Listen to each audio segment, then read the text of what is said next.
greatest soldier in a war between our world and the next. You wanna quit? No, I want to raise. The most powerful witches that ever walked the earth are here to destroy us.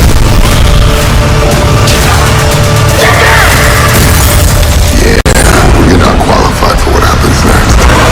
The Last Witch Hunter, rated PG-13, October 23rd.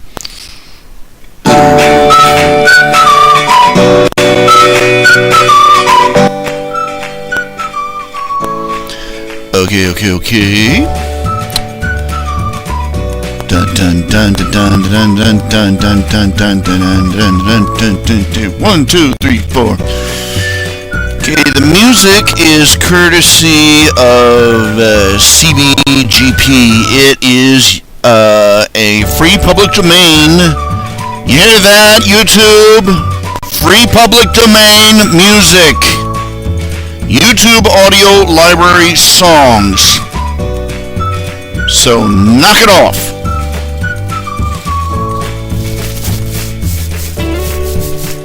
Anyway, I'm adjusting this. I'm trying to adjust the audio here. It's a little loud here. Let me turn it down a little.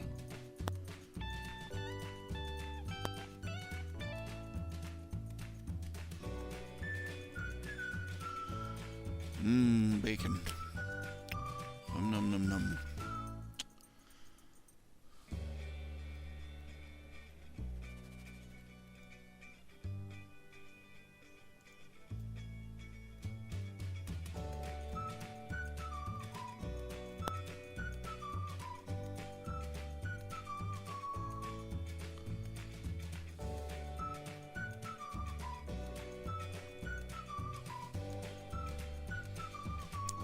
This is supposed to randomize. I can't seem to get it to randomize.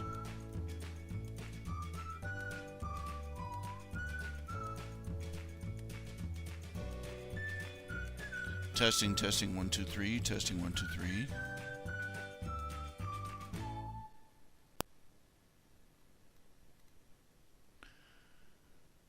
Okay.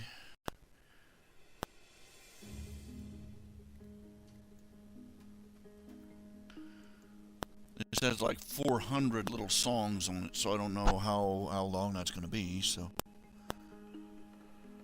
I guess it'll have to be long enough.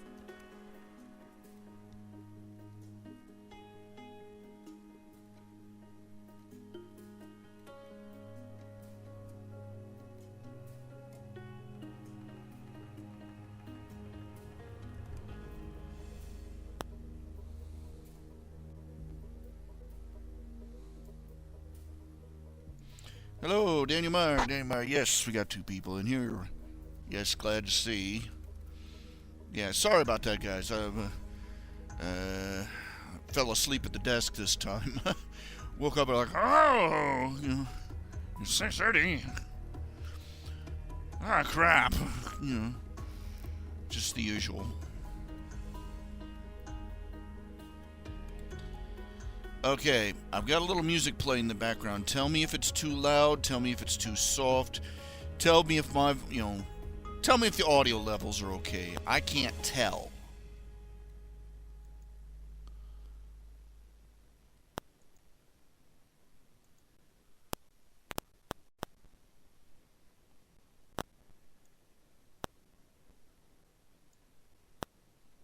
A trauma. She made her choice. Sent her down a dark path. Now another. An officer has been abducted. Send a lone female. Will bring her back. I'll do it. Chicago PD premiere tonight on NBC.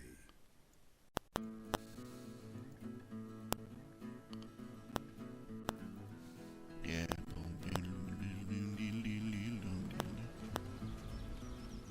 Turn that.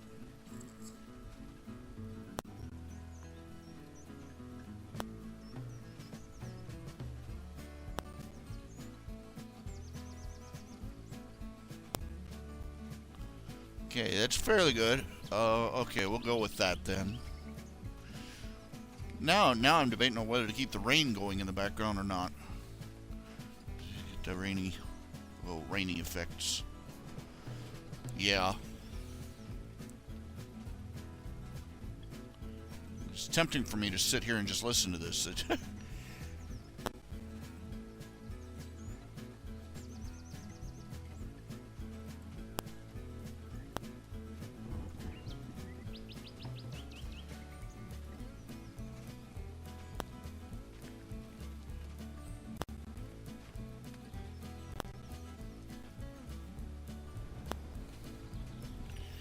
Yeah, yesterday I didn't get diddly squat done. I told you yesterday I wasn't going to be in yesterday because I was going to be running around town. Well, the day started out pouring down rain, and I'm like, I'm looking out there, and my van parked out there in the rain, and I'm thinking I'm not gonna walk it. By the time I managed to waddle out there, pull out my little step stool, climb up in it, I would drown standing up. So I just I'll go in the afternoon. And I go in there. I take a nap. I get up, and I've got a couple hours before the places. I've still got a couple hours. Everybody's still open, and all my money gone. Yeah, I had like 40 bucks left in my account. You gotta run, pay for something, and well, it didn't do anything because I got bushwhacked by McAfee antivirus. A year ago, I bought McAfee antivirus for my laptop. Yeah, I know. There's AVG antivirus, but I bought McAfee for my laptop and did not cancel the subscription. And so, bloop! I look at where do I just want to check my balance. I better check my balances before I go. Okay, it's nothing. And he said, what? Why? And congratulations. My what? My laptop. It's canceled. It's canceled now. It's a little late. A little too late. I'm broke and probably overdrafted as well. It's like, crap.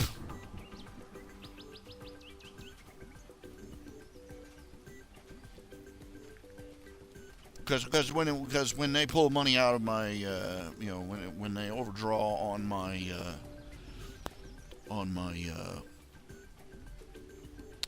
PayPal, it withdraws money from my bank balances to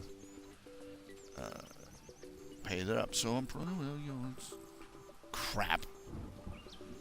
Broke and in the hole again. Thank you, McAfee. You've saved me from computer virus that I could have gotten protection from for free. Sent her down a dark path. Now another. An officer has been abducted. Send a lone female. We'll bring her back. I'll do it. Chicago PD premiere tonight on NBC. You protected me from solvency, McAfee. Thank you so freaking much.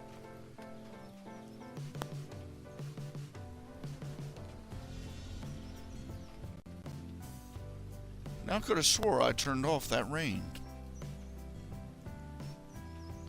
Now where is this rain coming from? Where's this rain? Oh, I'm looking at the wrong button.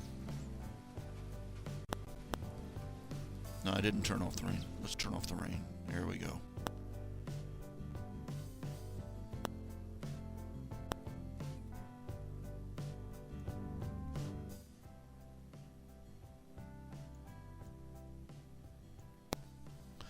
And it should be just loud enough to be heard in the background. Without distracting.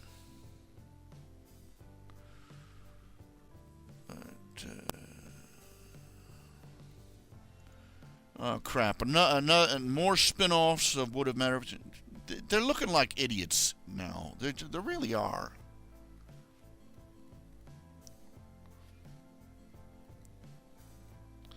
Are they really this childish? Okay, for those who don't know, somebody wrote a fanfic on. I am a member of a fanfiction forum, and one of them wrote a fanfiction called "Would It Matter If I Was," which one of the it's.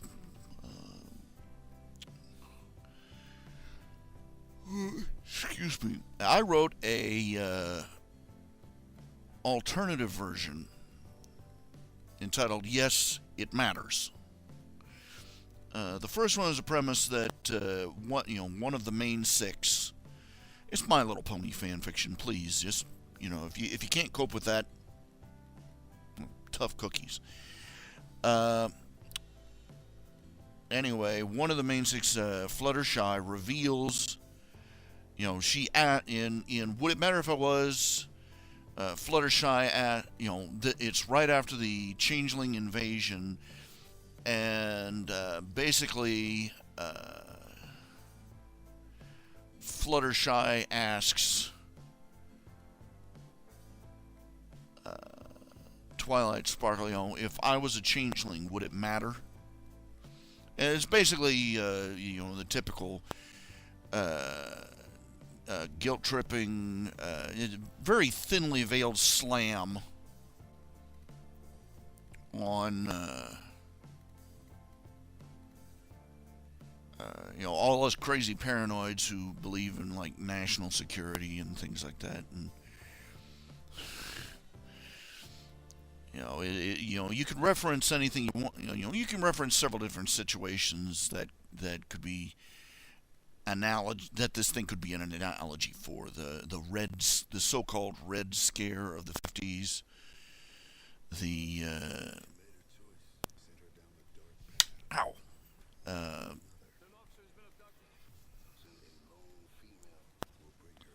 okay, I'm getting kind of tired of. I'm playing this song selection, but they won't let me skip the dang ads.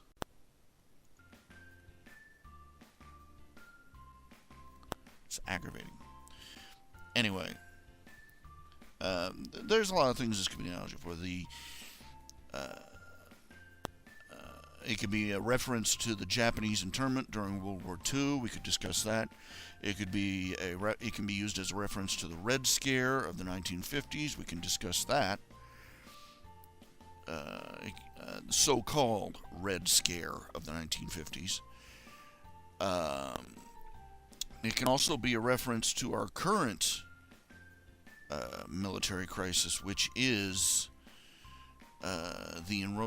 Islam, Muslims, and the threat that Muslim expansion means to the world because of the Islamic terror war that is going on right now. And basically, it's the same leftist tactic, guilt-tripping those who raise the alarm, accusing them of bigotry and paranoia, and then by propping up a protagonist who says, well, would it matter if I was, and then refuses to say whether he or she is or not.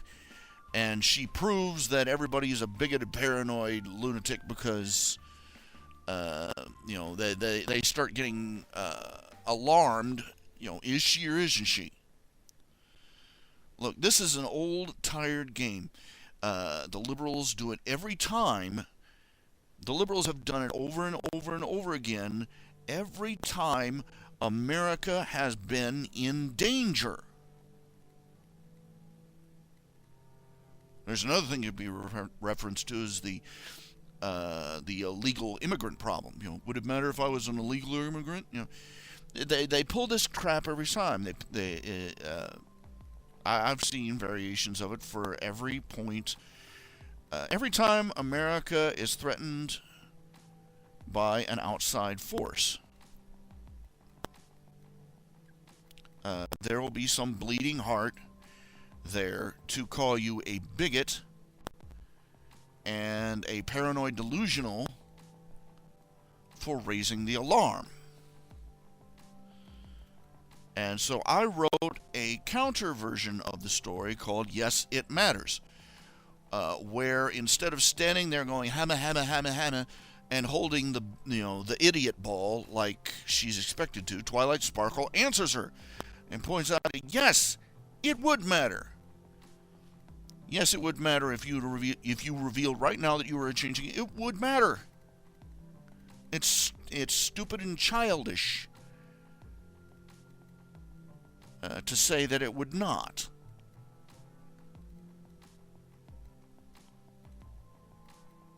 It would matter to us as your friends. It would matter to us as your fellow citizens. Because it would mean, first of all, we were invaded by the changelings. They committed violent acts against us. They betrayed our trust. They sneaked in while we weren't looking, and they engaged in a campaign of sabotage. And then they openly, violently attacked us. And you're standing here and pretending, maybe you are, maybe you aren't, as if it was some kind of joke. So yes, it would matter, because it would mean that you had been holding out on us information that was vital to our well-being. And that would make you kind of a dick friend. And my story, and while his story ended with Fluttershy still playing the am I or am I not card, just to be the usual leftist ambiguous dick. My story ended with Fluttershy saying, admitting, she comes out and admits, and she reveals, some rather vitally important information about the changelings.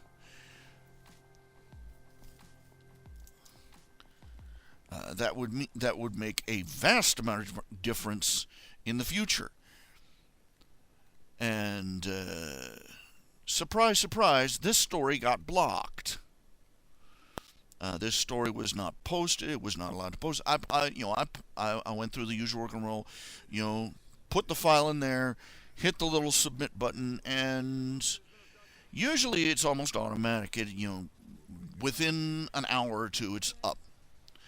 But this time, I waited a couple hours, still wasn't posted.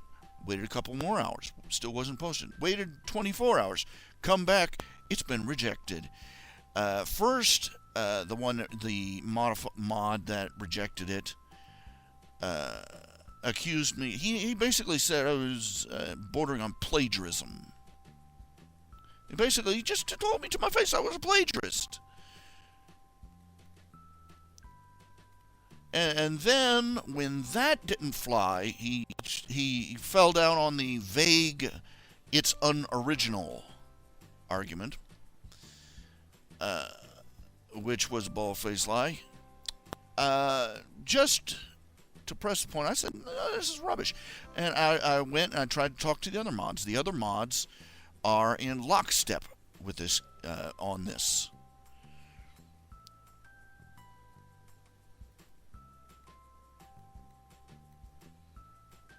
Now, there is a certain segment of the population of that website, of that forum, of that fan fiction collective that absolutely despises me. Because I am very blunt, I am very straightforward, I am very, shall we say, I am not nuanced, first of all. But of course, if I was a leftist, they'd be kissing my hiney. I could be the meanest, rudest, most foul-mouthed pig on that forum, and people would still be kissing my cracker butt. I've seen it. I've seen them just slobber all over the most atrocious people. But you have such nice fan fictions. But because I am a Christian, and I am open about my beliefs rather than trying to hide them under a bushel like everybody says you should these days. I am conservative, and I am unapologetic about it, and I beard the lion in its den quite frequently. They hate, this particular segment hates my guts and will stoop to anything to harass me. And the mods, at least a couple of them, can number themselves among the people that do not like me personally. Thus far, they have maintained impartiality. But I don't know whether it's because I don't know whether it's because of the political undertones of the story, which was as obvious as in retrospect could be quite obvious, but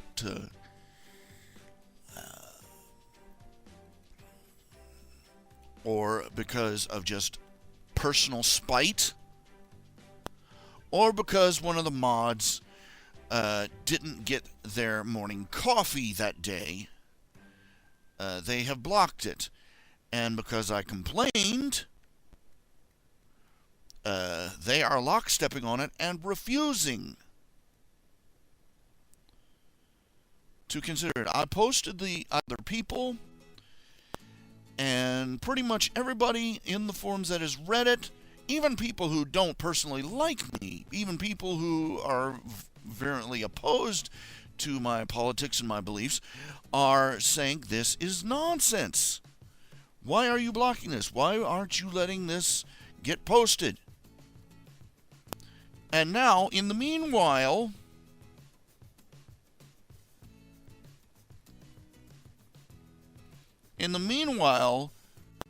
while they're sitting there like a little 3-year-old, if not gonna do it. No, and stick their nose up in there, because it's not original. He's a copycat. So there, because I said so. And they're pulling this kindergarten bullcrap. In the meanwhile, at least, let's see, I know of at least 2 that were already posted, and now 2 more. So at least 4 other versions of Would It Matter If I Was have been approved today. Okay? 2 of them have been approved today alone. So now there are at least 4 of them posted up there. And some of them, at least one of them was posted by the guy who's just, proving a point. You guys are full of it. He was saying he posted his own, but this original.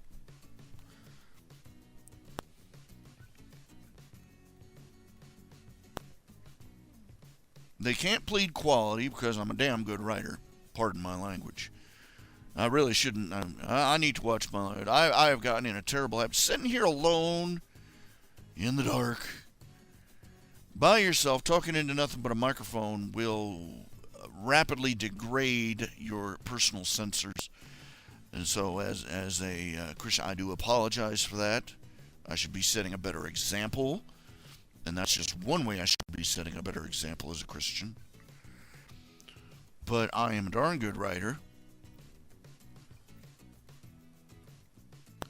They can't plead, and so they are trying to pull the originality card when these people post 3,000. They've got something like 100,000 stories posted on this site. And if I had $1 for every one of them, It's a fanfic site, okay? Trying to pull the originality card isn't going to fly very far to begin with. So they're lying to everyone, and they figure that because they're the mods and they say so, they can get away with it. It's juvenile and it's pathetic. And it's a further example of their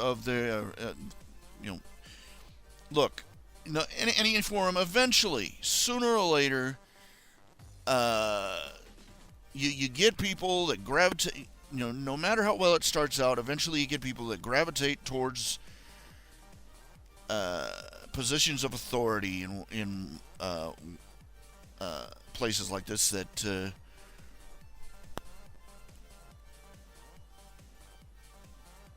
they're jackasses. They have no business having any authority. The pettier the authority, the pettier the people that lust after it. It's that simple. It's one of the principles. Is the more trivial the argument, the more violent the argument will get. They got people in Ripley's Believe It or Not, men who fought duels with swords over whether spaghetti with or without meat sauce was better. No lie. So it's the most heated arguments are over the most trivial things, and it's human nature and the pettiest authority. A film fiction mod. Can you imagine what kind of a petty tosser you have to be to crave the power to be the term is pissant about somebody else's fan fiction?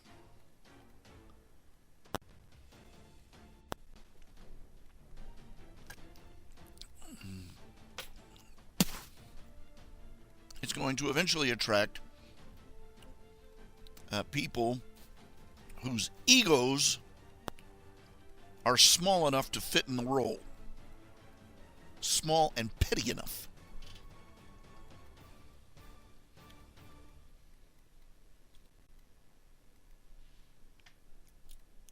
That doesn't exactly. That ain't quite. Small enough. I should say big enough. Inversely proportionate to the role.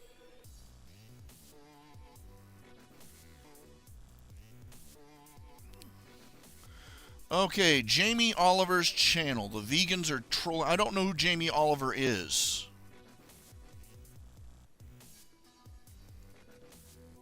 Who the heck is Jamie Oliver, and what is his channel? Vegans are twits anyway. Hi, I'm a vegan. Hi, your IQ estimation just dropped 50 points. I don't care. Look, the only difference between vegetarianism and veganism is the same difference between socialism and communism. The socialist just hasn't got where the communist is yet. Oh, jeez. They're. One of the popular games on 4chan is apparently one of the popular games on Tumblr is Find the Vegan. Somebody will post a picture of bacon or something and give it like 5 minutes, and there'll be somebody there posting, "Oh, this is gruesome. This is murder."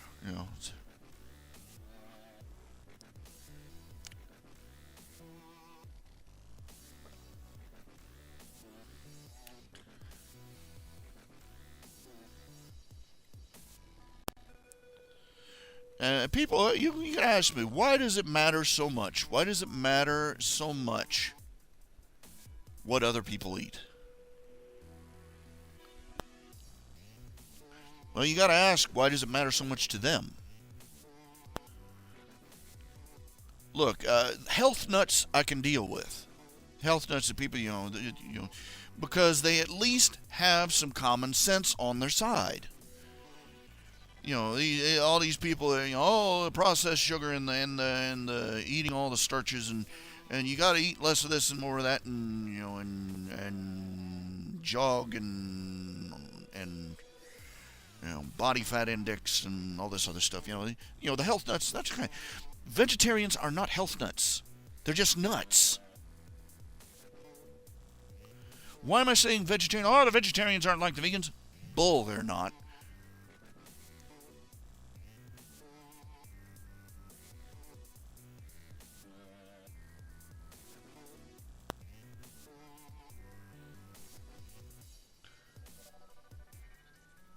The reasons for being a vegetarian are few and far. The legitimate reasons for being a vegetarian are few and far between.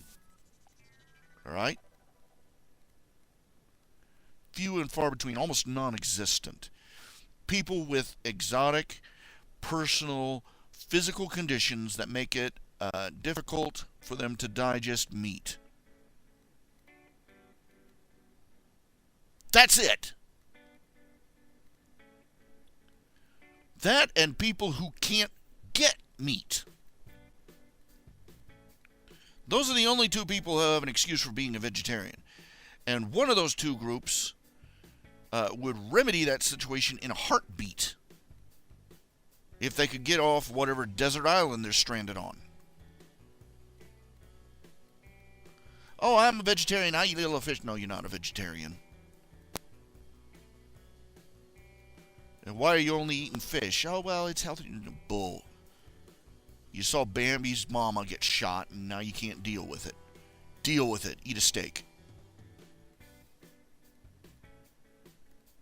Why do vegetarians bother me so much?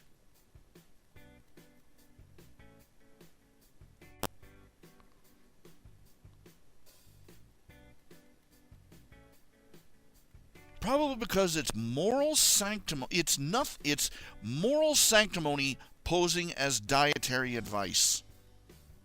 And it's moral sanctimony over something to which morality has no issue. Look, Old Testament time. First thing God did when Adam and Eve were cast out of the Garden of Eden, He killed two animals and gave them the skins for clothing.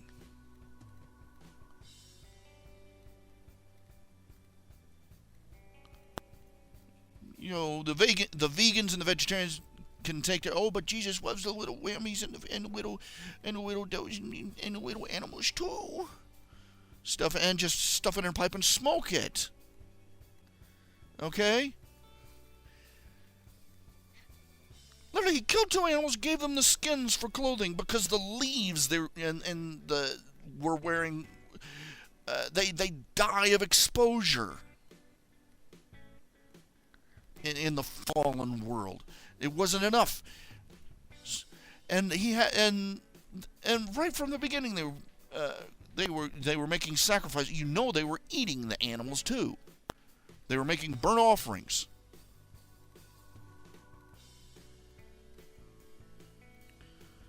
God made it clear when they got off the ark. All these animals coming off here. Dinner.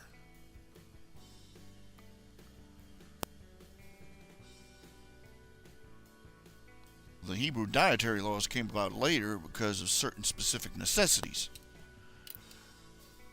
But He still made it clear. Meat. Animals are for food too. Yes, He cares about the animals, but we are His most important creation. He's told us so.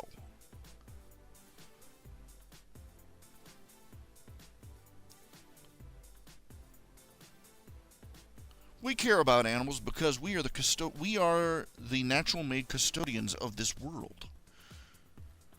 And it is to our credit that we are compassionate towards lesser life forms.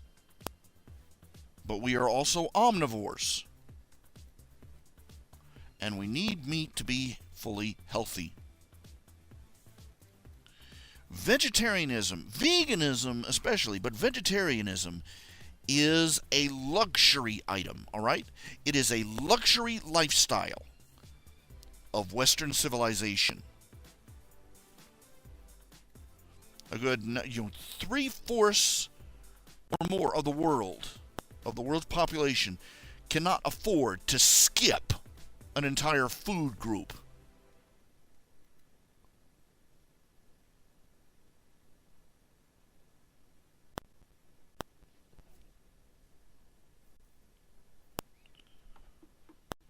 We are designed, or we were designed with an eye towards the future. God knew beforehand how this was going to unfold. He made preparations accordingly.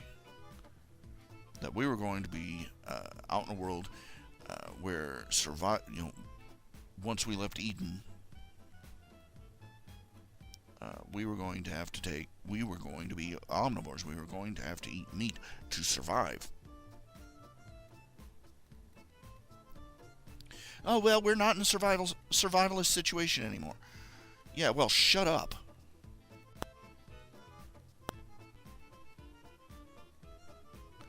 If vegetarianism isn't a issue of moral sanctity, oh, well, why I don't understand why you're so uptight about me being a vegetarian. Is because if it wasn't such a big issue, the old joke, how do you know if somebody's a vegetarian? Don't worry, they'll tell you.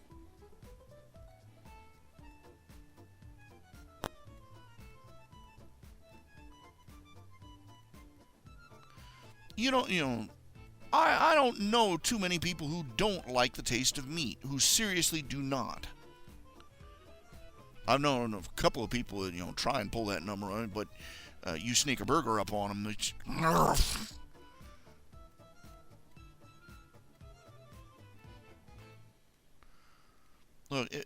Look, if you're not a sanctimonious vegetarian, you're an erroneous vegetarian, because they've already proven over and over and over again there are nutrients that only come in trace amounts in certain very difficult to obtain plants. Vegetarians would not be able to maintain their health, such as it is, without a worldwide network of cargo planes and trains hauling food back and forth around the planet.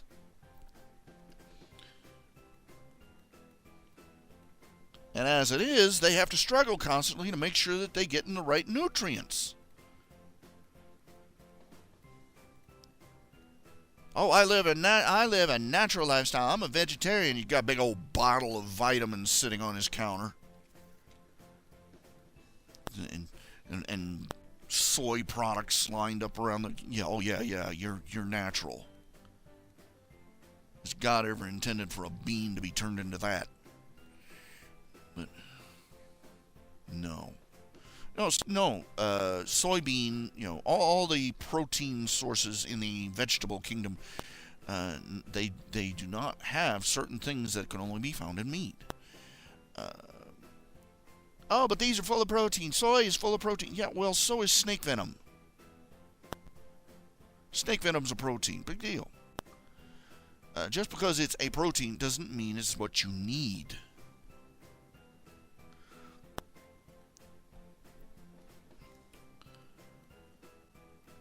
I have a friend of mine on Facebook.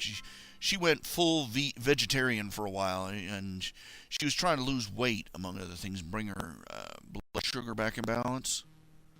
I told her, this isn't going to work for you. This isn't healthy. You're skipping over a whole food group. Informational vegetarianism is largely bunk. Oh, by the way, that claim by vegetarians that they live 7 years longer on average, actually it's a lie. Lie. Statistical lie. Lie.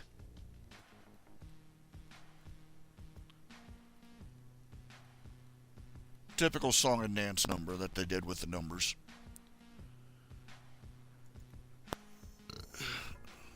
By the way, this music is, pardon me, from CBGP Music.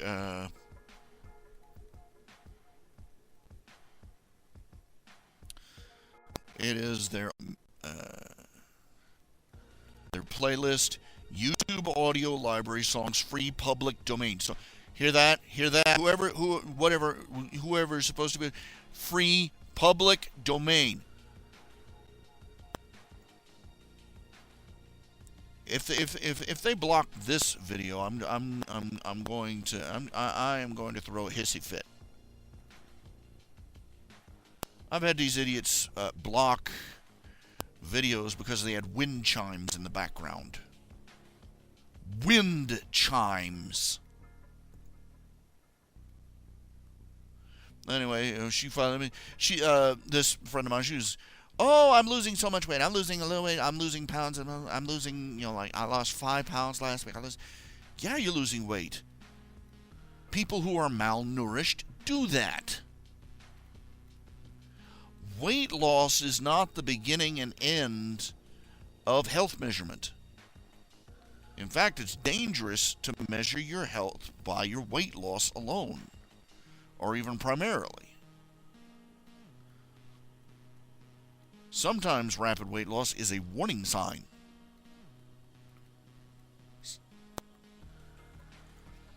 And she finally admitted she got whacked by the flu. She says, I don't get it. I've never been a victim of the flu before.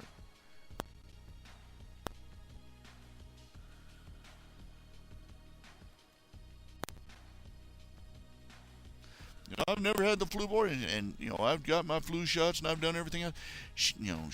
She had,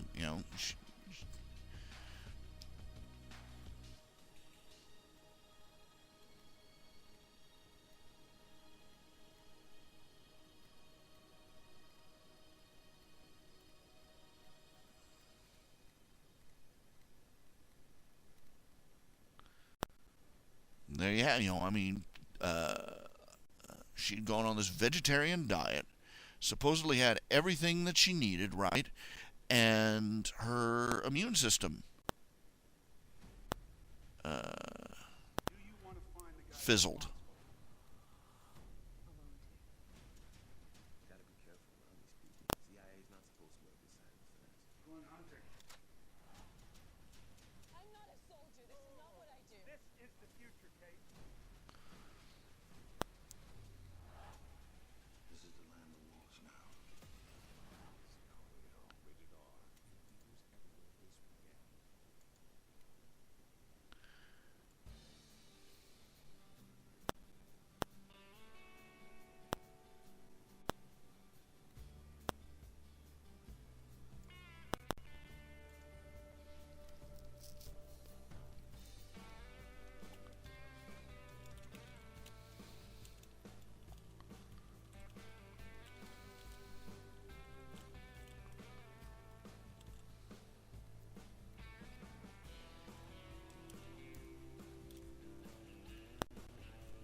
Okay, look, if you're going to brag... Okay, the 40-hour work week thing.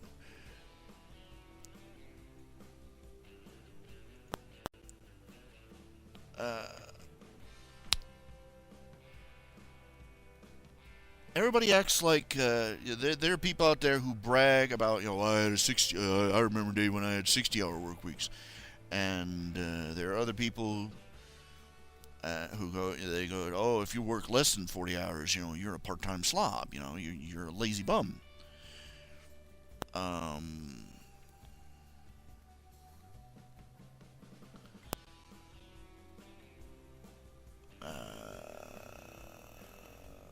The thing of it is that it's a misrepresentation of what is necessary.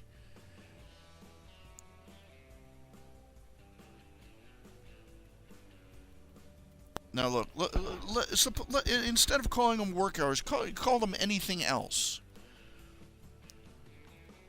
Would you brag about paying $60 for something that only costs somebody else $40?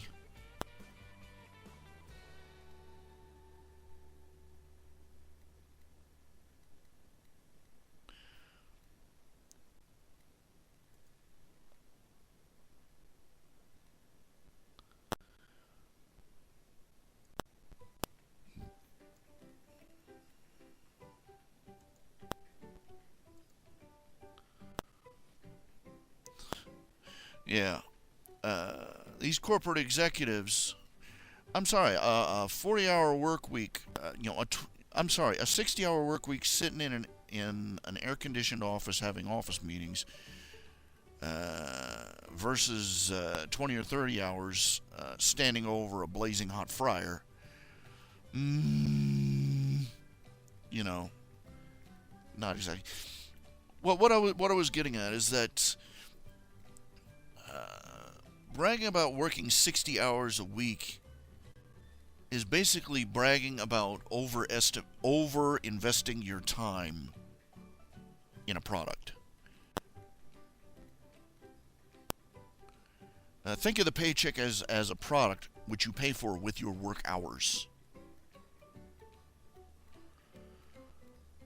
People worked those long hours because they were needed. Take farming, for instance. I mean, you had to work. You still do certain aspects of it, but you work dawn to dusk on a 10-acre plot. Nowadays, they do it for 1,000 acres.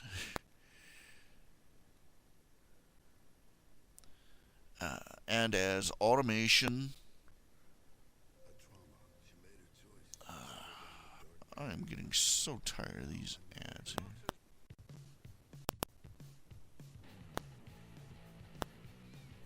here. Most of the customary things we have about, most of the customary things we associate with working for a salary, the 40-hour work week versus the 60-hour work week versus the 30-hour work week, the causes for those things have changed. Automation has made it possible to get 40 hours worth of work done in 20.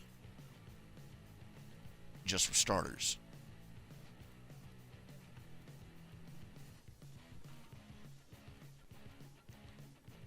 And like I was saying, would you brag about spending $60 for a slip of paper that somebody else only spent $40 for?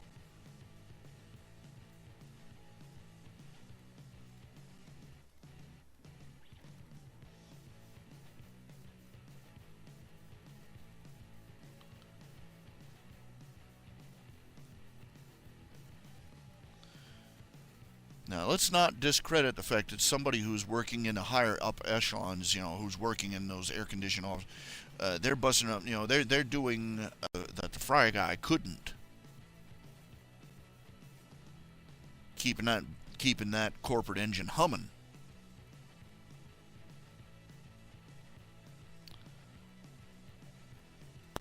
But this is what this is what the hourly wage has done to us.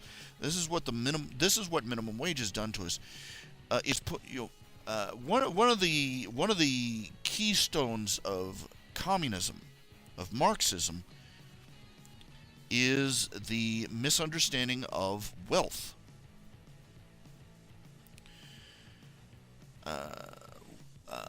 Marxism.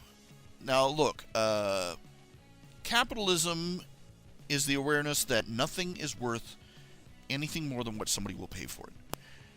Whatever it is, it's only worth what someone will pay for it.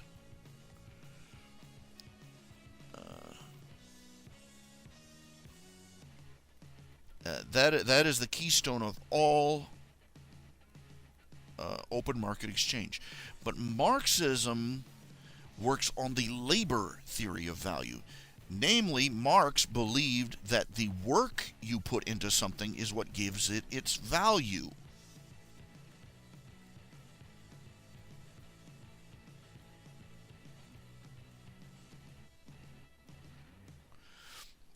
That's the problem, is that Karl Marx, he thought, well, for instance, Karl Marx looked at the fact that, up in the hills, some little old lady would make a quilt, right?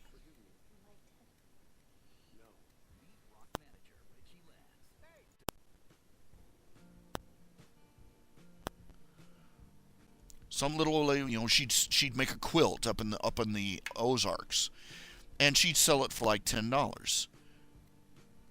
And then that same quilt would sell for $100 down in New York City. And so he came, that's not fair.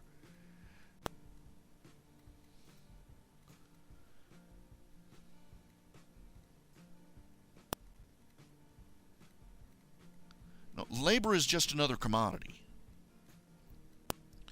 He thought that the woman's labor, the hours of work she spent on the product, is what made it valuable. He didn't realize that up in the hills, everybody had a quilt. So she was only going to be able to sell for $10. But down in New York City, nobody had a quilt. At least ways not a hand-stitched one. And so it was going to go for a higher price. He didn't understand that it was supply versus demand. Let's put another example. You make an apple pie, you make a cherry pie, you make a mud pie. I mean a literal pie made of mud. Each one takes you the same amount of time and effort to make. Which is more valuable?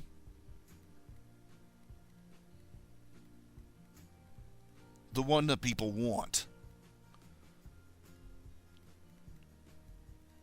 Most people get it. Obviously the mud pie isn't worth anything. But if you want apple pie, it's the apple pie that you want more. If cherry, it's a cherry pie that's worth more. And if you get some real weirdo out there, hey, maybe they want a mud pie, But that's the difference. All socialism hinges on the belief that labor has some sort of intangible, immutable value. They see labor as the equivalent of stapling dollar bills to a product.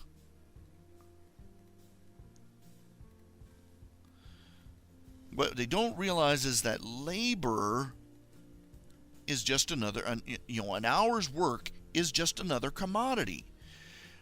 You trade your wages, you trade your hours of work for whatever you've agreed to that they need to pay you. You go to one boss and he says, he says, I'll pay you $4 for an hour of labor, and you say, here's my hours of labor. Now give me my $4 per hour. Labor is just another commodity. It's an intangible commodity, but it's a commodity. But the minimum wage changes that. Rather than bargaining for the value, it sets a fixed price on labor. We have stopped being on the gold standard. We have gone to the next closest thing to Karl Marx's fantasy, a labor standard.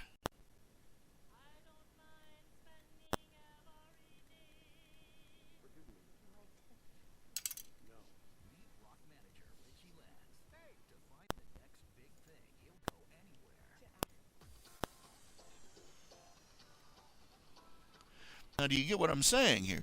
Is that when we established a minimum wage, we removed negotiation from the issue. You know, you can try for more.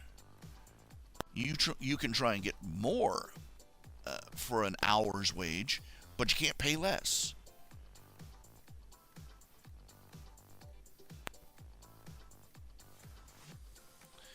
We've set a fixed price for labor, so we've got a labor standard. Currently, let's see, it's what's minimum wage? About $7 an hour now. Well, it's going to be about $8 pretty soon. So let's say 8, just to make the numbers easier. $1. The government, by setting minimum wage, has set the value of $1 at 7 minutes, 7.5 minutes.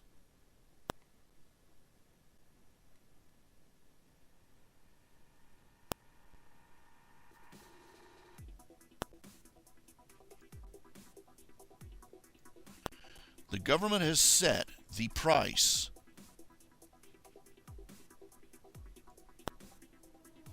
of, the value of $1 is 7.5 minutes of work. The problem is that 7.5 minutes of work is the same whether you're a fry cook, or an engineer, or a mechanic, or an electrician, or a computer programmer, or... You see the problem?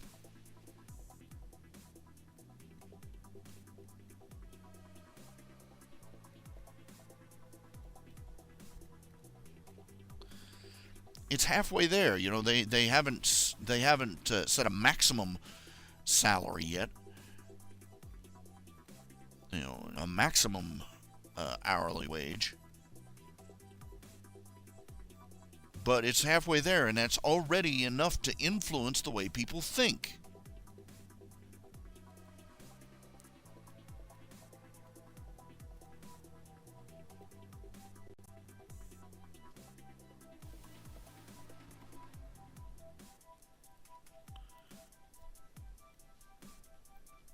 They've already got people thinking that it's their labor that gives a product its value. This is why there's so much talk about sweatshops, as if picking. They talk about it as if it imbues the product with some sort of evil aura.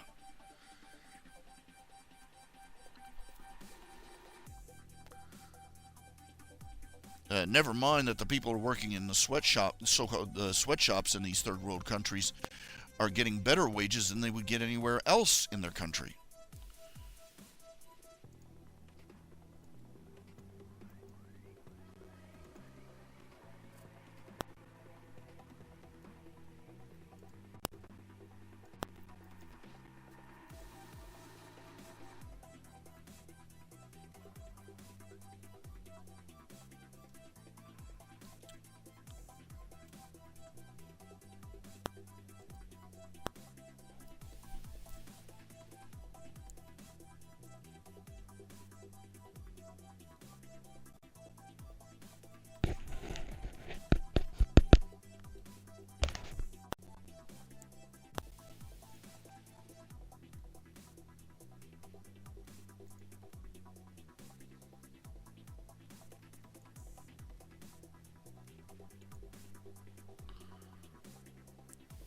Okay, give me a minute. I'm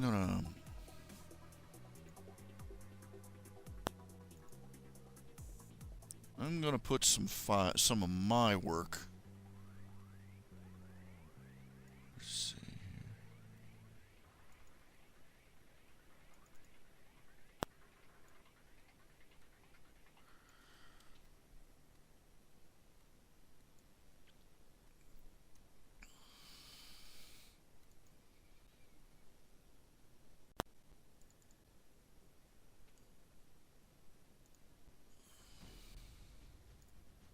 Do you want to find the guy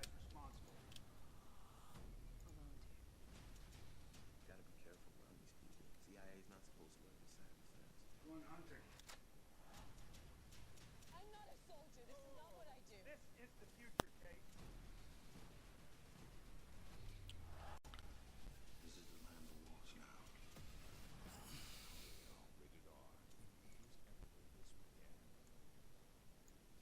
Okay, I'll be right back. I run to the restroom. Hang on.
Where does the term restroom come from? I wouldn't know. Probably from the fact that you feel like from the relief, like you've just had a really good rest. I don't know. I decided I'd switch over to some different artwork for the feed.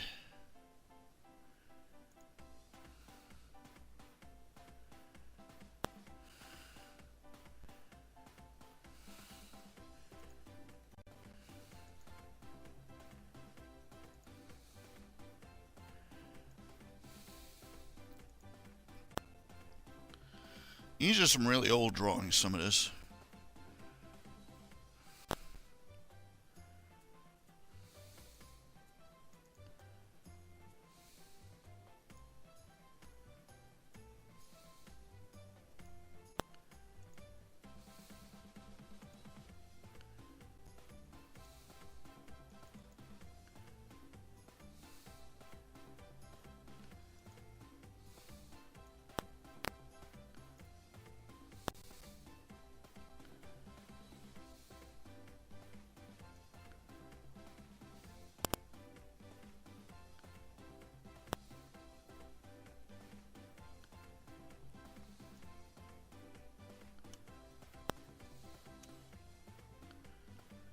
Some of those old drawings are really terrible, really.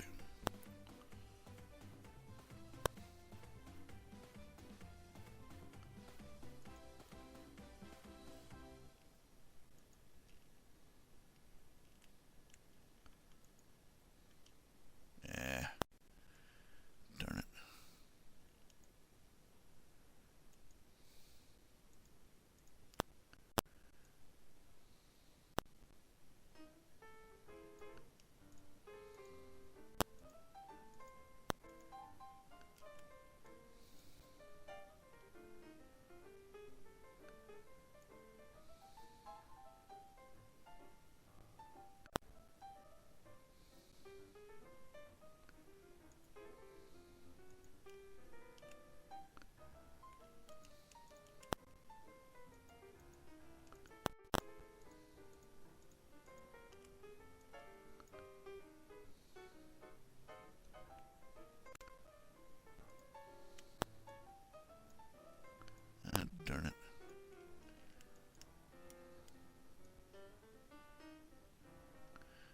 second here.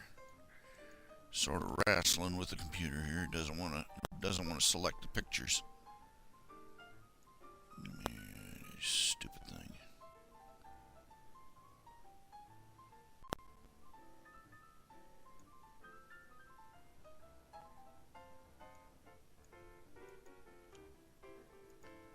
There we go.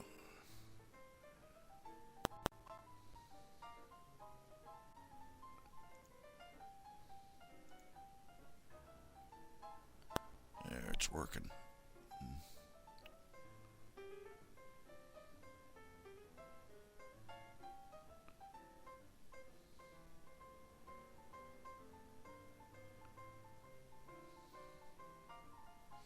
Already starting to lose my voice.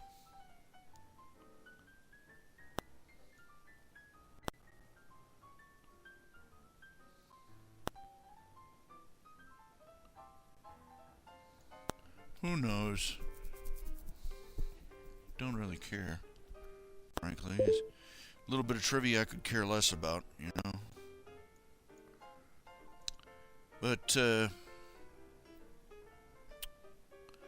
what was I on about? Oh, yes.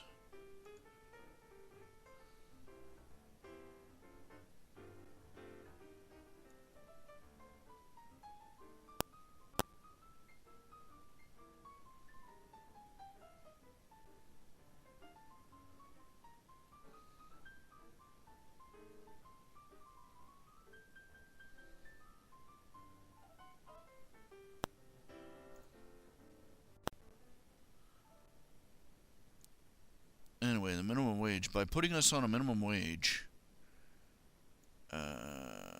we went on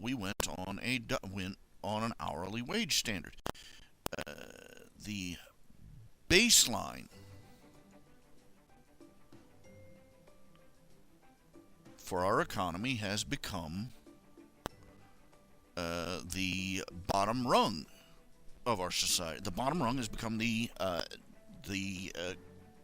for lack of a better term, the gold standard for, you know, $1 worth of work. $1 currently gets you 7.5 minutes of labor. I'm just ballparking the math here.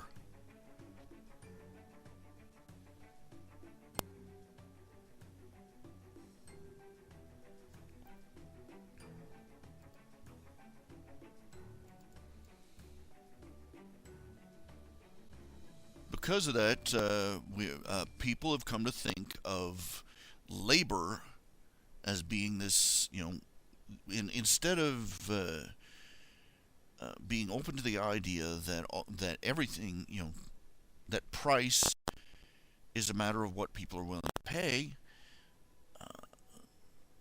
They're trying to pretend that an intangible of all things has a fixed value. That's probably the root of why much of our economy has so much trouble.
else was it? Oh, yeah.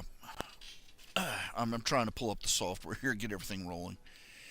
Oh, yeah, this is the image. Yeah, this is the image that flipped everybody's lid. I think that this picture here, Nip and Tuck and Thelma at their wedding,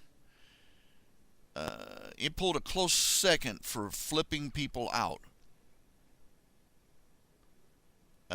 to when Tuck finally got his gumption up and kissed her.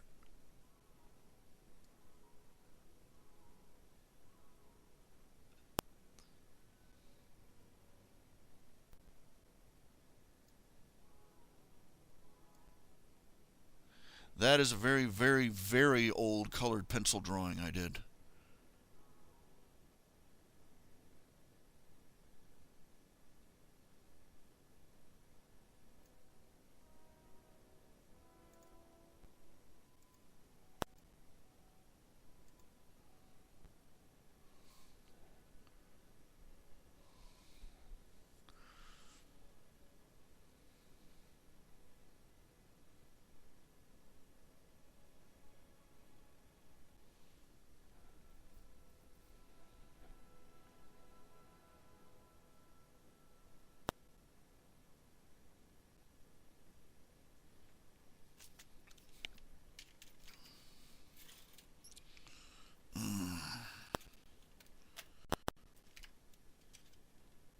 Sat in front and bruised something.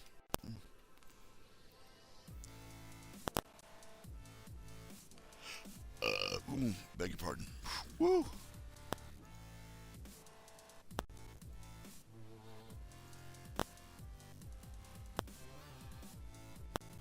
Tell me if that music is too loud or it's too faint. Just tell me if, give me a clue every now and then if the audio is funky.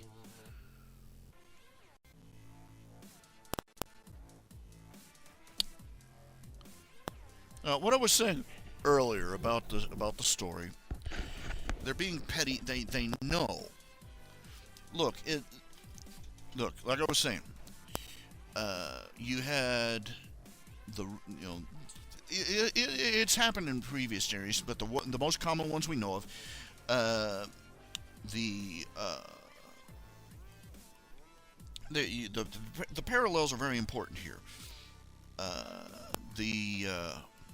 The internment of the Japanese Americans during World War II. The so-called Red Scare, or the McCarthy era during the 50s and 60s.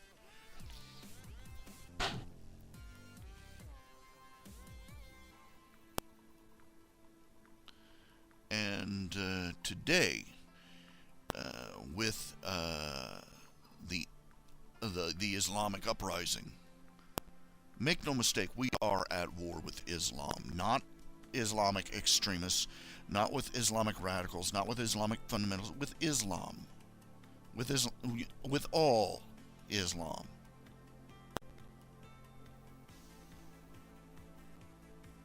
Because Islam is fundamentally antithetical to everything we hold dear.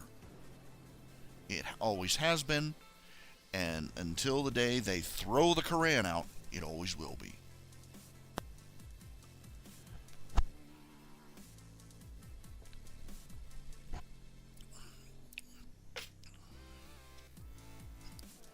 Muhammad himself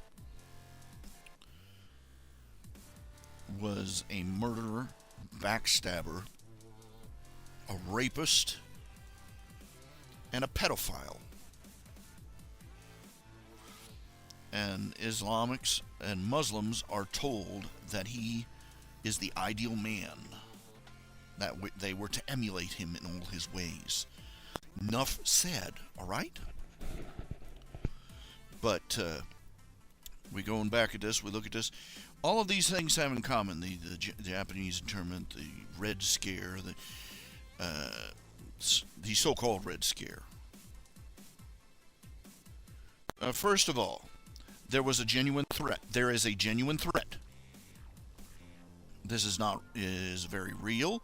It is very huge. In each of these, there's a genuine threat. and not a hypothetical, ooh, scary, hide under the bed nonsense. A real, this could be the end of our country, end of our way of life threat.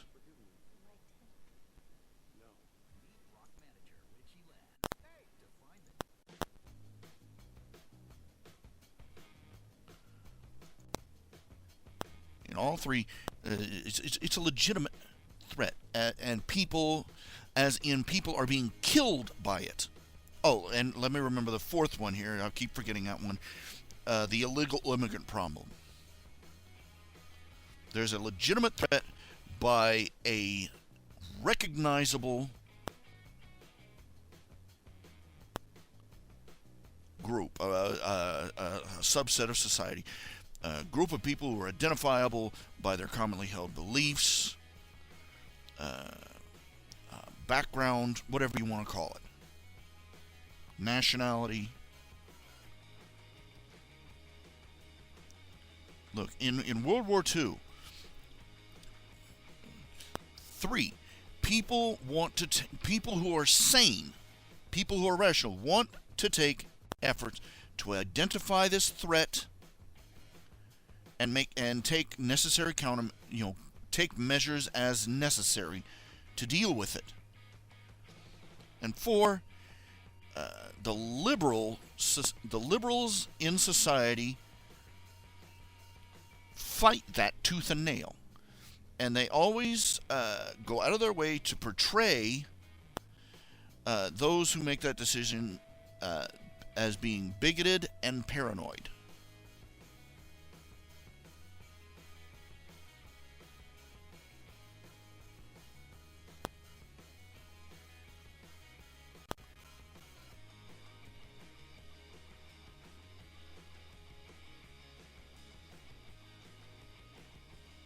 The first thing they do is they conjure up visions of innocent people being accused. They conjure up the Nazi anti-Semitism and their determination to capture and purge the world of all the Jews.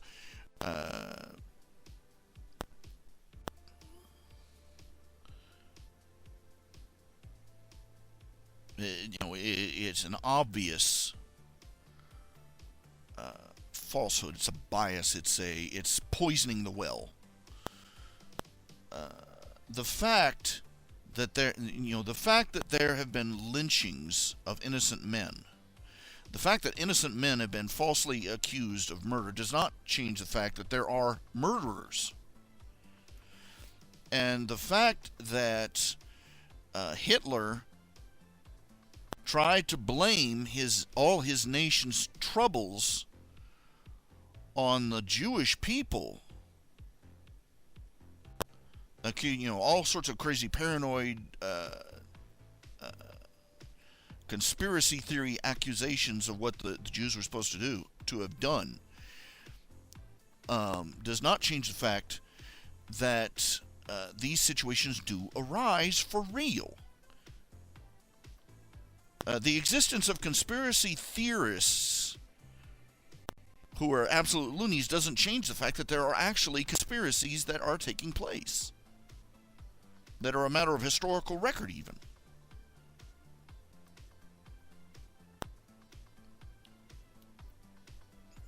We go into the differences between Hitler's Looney Tunes paranoia and the genuine article later on. But first, let's consider the Japanese internment. First of all, it's grossly misrepresented. First of all, most people don't know. Most people do not know that well before Pearl Harbor, the American government, under Operation Magic, that was the code name,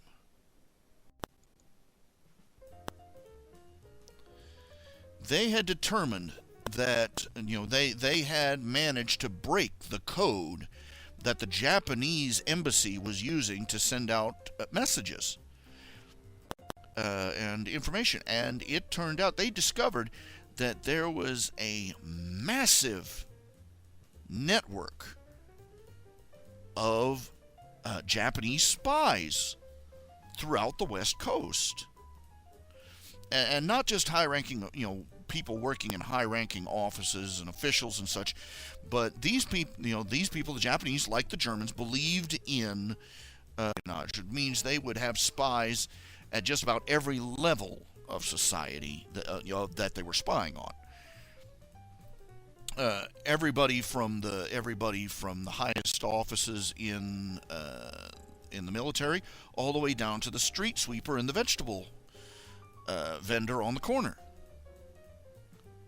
so that they could get the fullest picture of the society they were spying on that they could. That was standard practice. That was standard operational procedure. And the government kept it quiet. And after they determined that at approximately 1 in 5 Japanese American civilians was compromised. 1 in 5.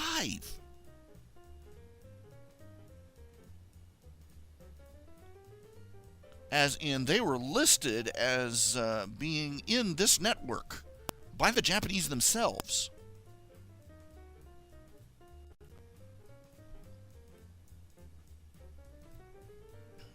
And second, most people don't realize it wasn't every Japanese person in America that was rounded up. It was the Japanese in certain select areas. After you have to realize that after Pearl Harbor, it wasn't you got to realize Hawaii was central to the West Coast defenses. And when Pearl Harbor was destroyed, basically, it left the entire West Coast vulnerable. And in fact, not long after the West Coast was attacked, not long after Pearl Harbor was attacked, there was a submarine attack on an oil refinery on the West Coast. They didn't do much damage, because they only had a deck gun to fire on their target. But it was a target of opportunity, and they took it. And that made it clear the West Coast was open and vulnerable to a invasion attack by the Japanese, and there was no American Navy in between them anymore. So they were looking at a possible West Coast landing by the Japanese at any given time. And if they landed, that would put the Japanese civilian populace right between the American defenders, the Japanese invaders, and millions of frightened and rightfully angry American citizens.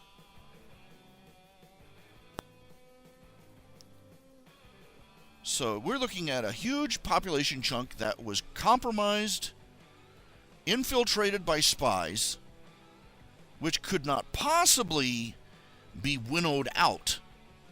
1 in 5, for crying out loud. And that was the conservative estimate. Do you get what I'm saying? That was the conservative estimate. Most people thought there were more. Most of the experts thought there were more. Yeah, it wasn't so funny if you were on the receiving end of the firing, Rem Dog. Yeah, it was a funny story. Ha ha ha. Yeah, as long as you weren't downrange.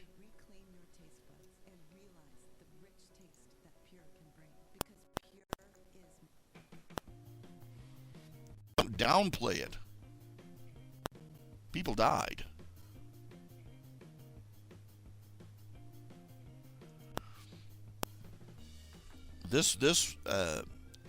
Also, they didn't round up all the Japanese. They only rounded up those in specific areas along the west coast. Namely, the areas that they thought were of high strategic value. They moved them out, relocated them. This was a necessary strategic act. There was no other way they could do it. There was no way they could weed out 1/5 of the Japanese population without raising a huge stink. You send in the Marines to arrest 1/5 of the Japanese population. People are going to freak out about the other 4/5. All right. They did what they had to. They had it wasn't, it was hard on a lot of people, and a lot of innocent people were put through a lot of hardship. But we were at war. It was the least awful of a lot of awful choices. But because people did not know about Operation Magic, they did not know about the spy network. The government kept it quiet even after the war was over. It was only released just a few decades. I think, I'd have to look it up. I think it was 10 years ago that they declassified the papers referencing magic.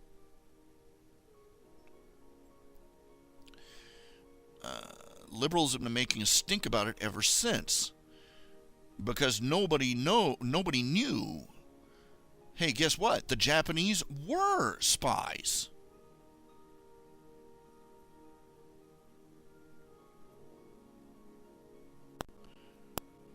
To the tune of 1/5 of the population, all the way down to the grocery store clerks.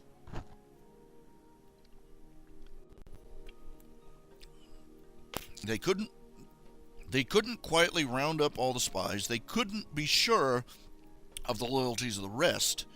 They couldn't just ship them all back to Japan. So they did what they had to. And they sure as hell couldn't leave them there to continue spying in strategically vulnerable areas of the country.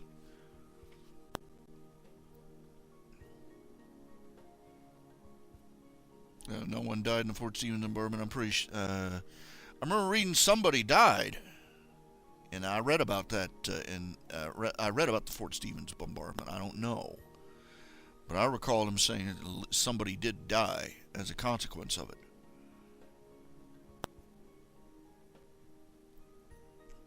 But it was no laughing matter to anybody.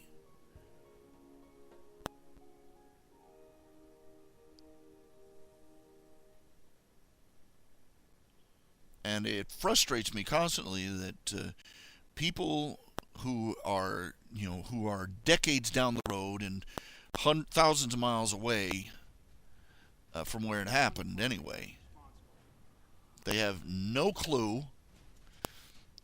They've got everything. They know everything after the fact, and they laugh up their sleeves at people who were terrified for their very lives.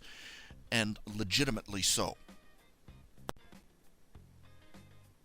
Yes, I may be mixing that up with the balloon bombings, the fire bombs that Japan released, to fly over the West Coast. People, not many people, but a few. I believe an entire family died when they came across a downed one and it exploded.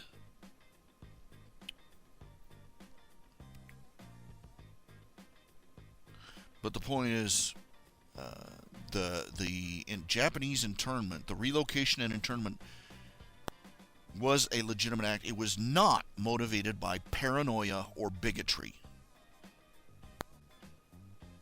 It was motivated by dire strategic circumstances.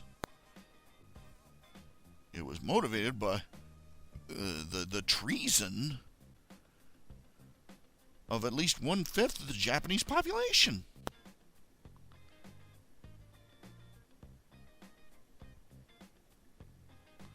Now you look at the McCarthy era. Oh, the liberals play this one like a harp. It's their go-to term. You know, they portray it as a witch hunt. The problem is, this time the witch hunt is turning up real witches.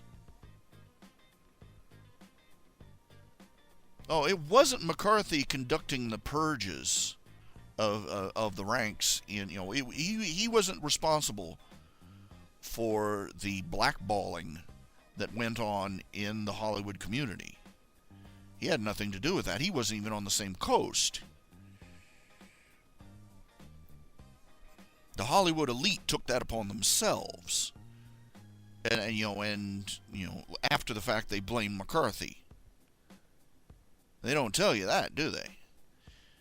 But McCarthy had a list. He knew that the American government and America had been infiltrated by spies and collaborators working with the Soviet Union. He came out with his accusations, and his political enemies tore him apart.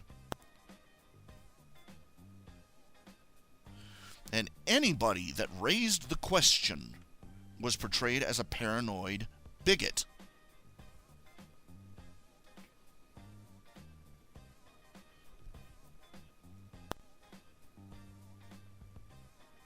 And they played that, and lots of them love to play that song and dance where they say, if they were asked if they were, are you a communist, or have you ever been a communist?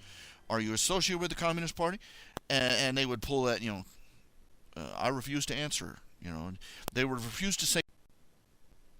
And then they would get pious and self-righteous and hypocritical about the fact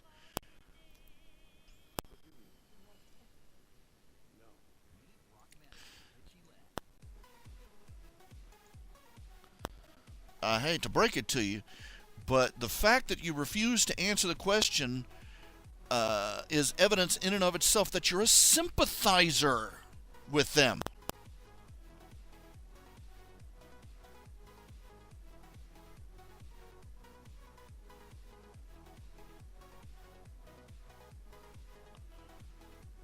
How dare we draw the, how dare we put two and two together?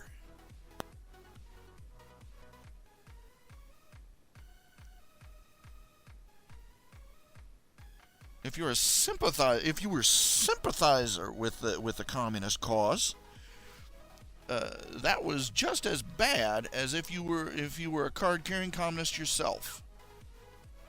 Nobody wanted to consider. Nobody wanted to point that out. Nobody wanted. They wanted to pretend that by refusing to. They wanted to pretend that by refusing to give an answer, they somehow magically put themselves in an untouchable limbo. Ha ha ha, my magic force field is on. You can't level any accusations against me.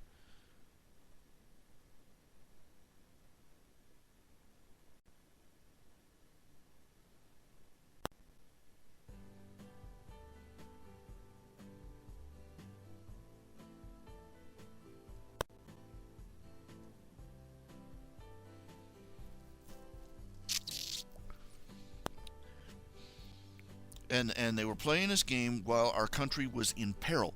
I hate to break it to you, but the Soviet Union wanted to bury us. They still, they didn't disappear.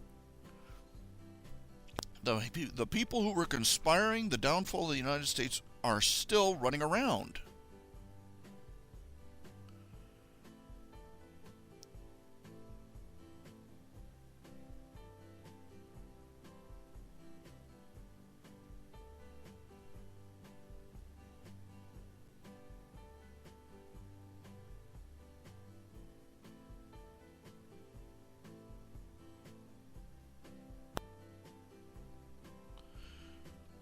But the people who tried to raise the alarm were portrayed as paranoid bigots.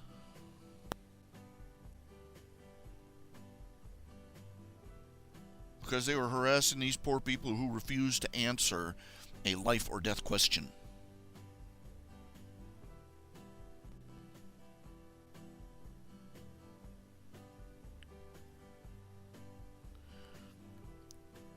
We have the illegal immigrant situation. Same story. If you dare to question whether somebody got into this country legally or not, never you mind that the legal department. Just the fact that they violated our laws by crossing the border illegally. I'm sorry, they're trespassers. If somebody breaks into your home, you don't go around, oh, well, they just wanted to sit in the living room and watch TV. No! You're not children. You don't need to be told that somebody who breaks in is up to no good. And we have literally got an army pouring over our southern border. And some of them are packing Korans under their backpacks. All right? But even if there weren't, we got millions of them pouring into this country, violating. They broke our laws getting in. They break our laws by working here. They don't pay. They don't pay the taxes. They don't get no driver's license. They but by damn they get a voter's card.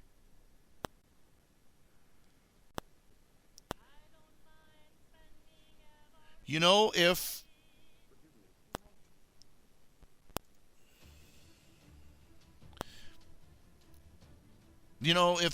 the Democrats thought that the illegal immigrants were going to vote Republican, there would be a 10-foot high concrete wall down the border of Mexico within a month.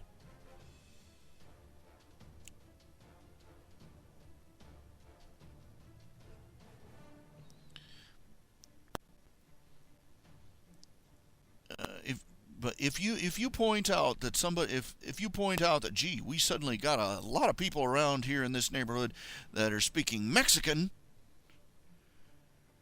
don't seem to know too much English, and get real funny looks on their face anytime somebody from the police department comes rolling by. If you say anything, you're a paranoid, you're a bigot. And if you say these people are bringing crime across the border, not just petty crime like smoking dope and crap. We're talking violent crime like rape, murder.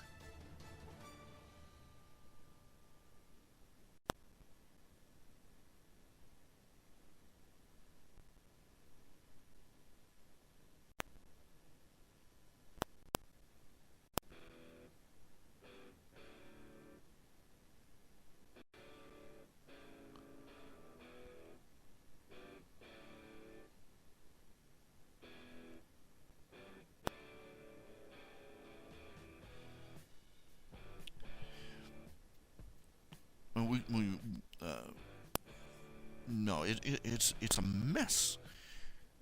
Same routine.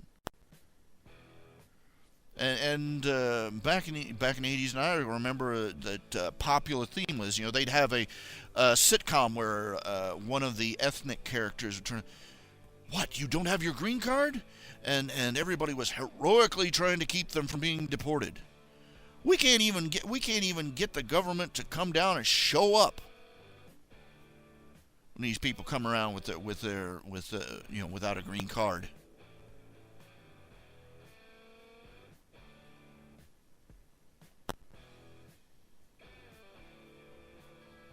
But because they want to deport, they're evil, they're evil, racist, paranoid bigots.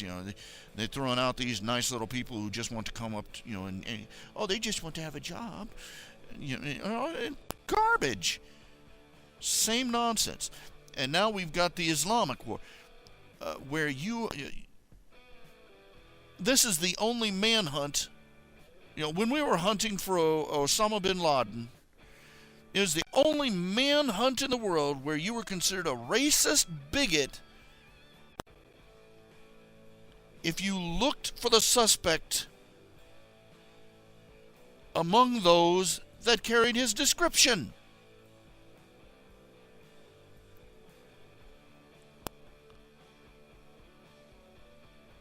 And same time, you're a racist bigot. You know, we're at war with the Islamic Jihad, and if you even look cross-eyed at a Muslim or ask them a question they don't want to answer, you're the racist bigot. And they prop up a fake Muslim here, and well, what about him? You know, what if he was Muslim? Would you say?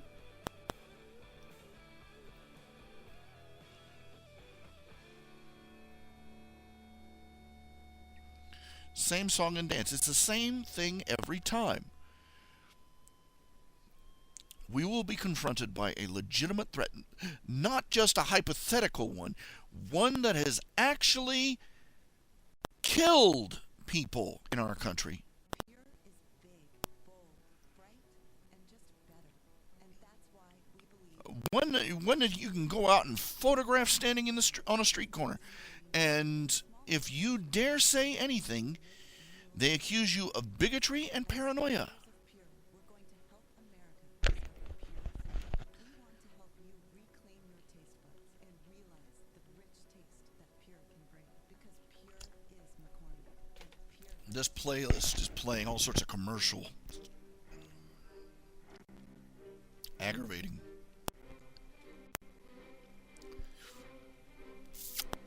Excuse me.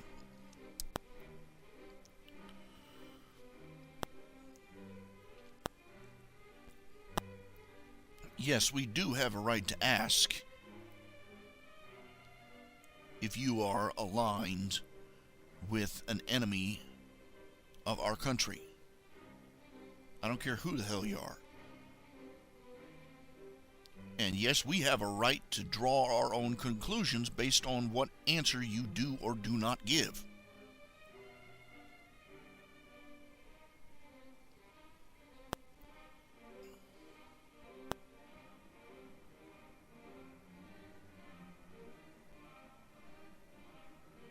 That does not make us racist, does not make us bigoted, it does not make us paranoid.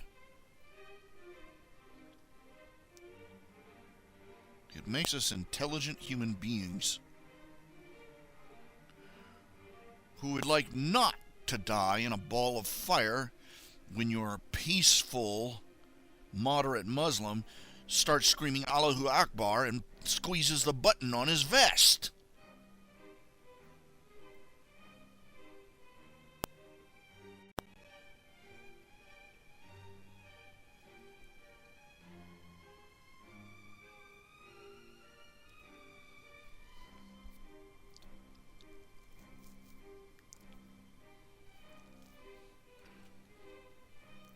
We would rather not die because we ignored the fact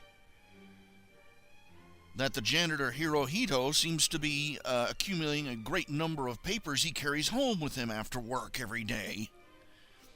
And we have to pretend that we don't notice because, oh, he's a minority, we can't say anything.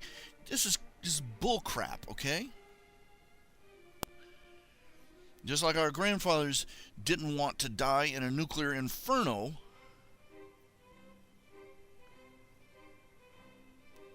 or wake up one morning with the Soviets running their country, because they let a bunch of communists and communist sympathizers infiltrate their government.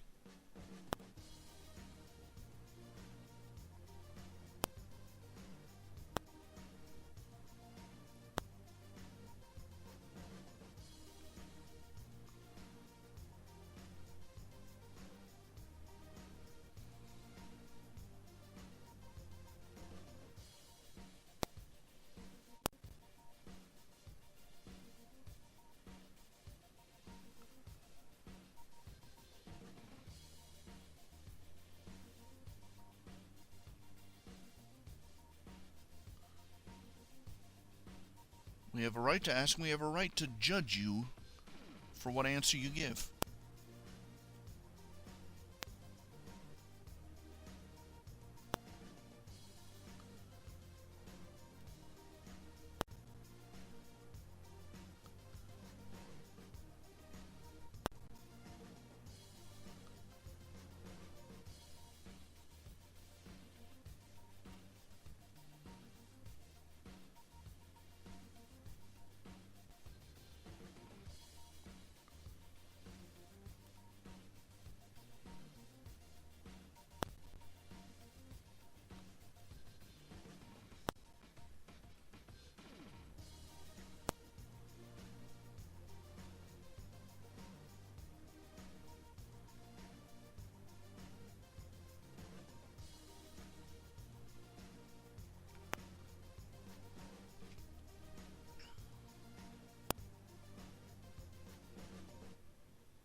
it's a standard. This occurs to me that this is typical of leftism, is that they not only want to play pretend, they want to punish anybody who doesn't play pretend along with them. It's like a defining characteristic of leftists. They want to play pretend about the most ridiculous things, and they want to punish anybody who doesn't play along with them. They want to pretend Bruce Jenner is a woman. God help you if you say anything otherwise. You are persona non grata.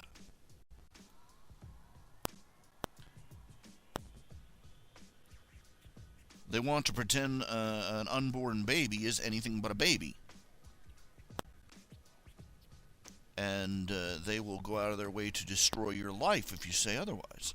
They want to pretend Obama is anything but what he is. They want to pretend that gay marriage is, they want to pretend that homosexuals living together is a marriage.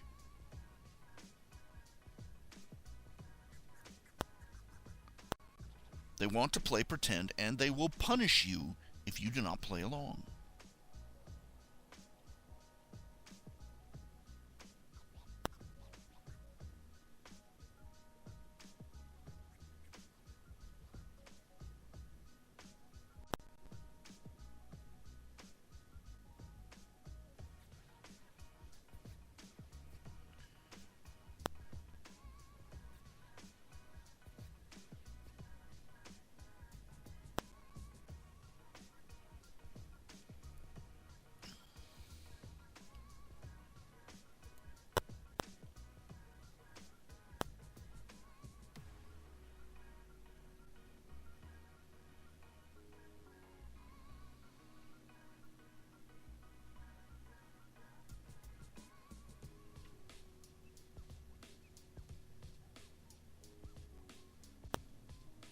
I've read up on people that they've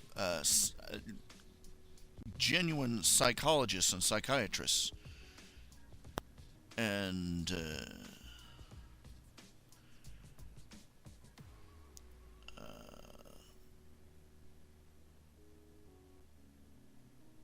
those with a slightly conservative leaning have done analyses of leftist thinking, of progressive quote-unquote thinking, and quote-unquote progressive quote-unquote thinking.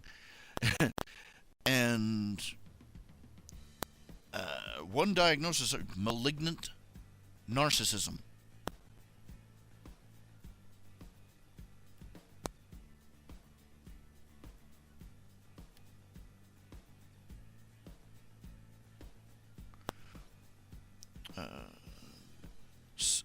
Leftism can be described quite accurately in terms of mental illness.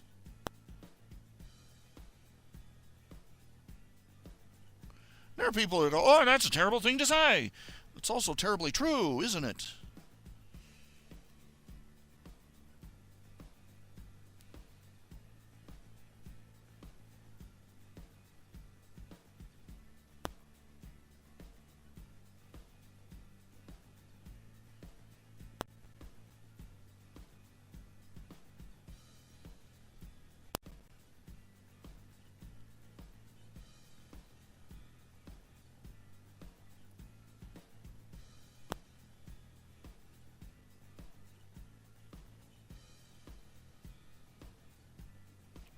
The truth will set you free. But let's be frank. The truth is ugly.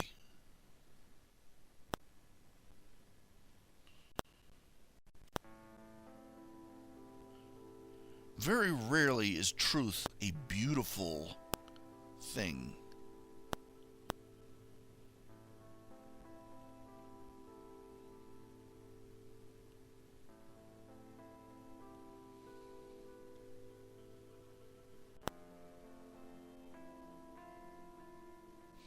It's not just Michael Savage that says that. I'm talking actual psychologists and psychiatrists.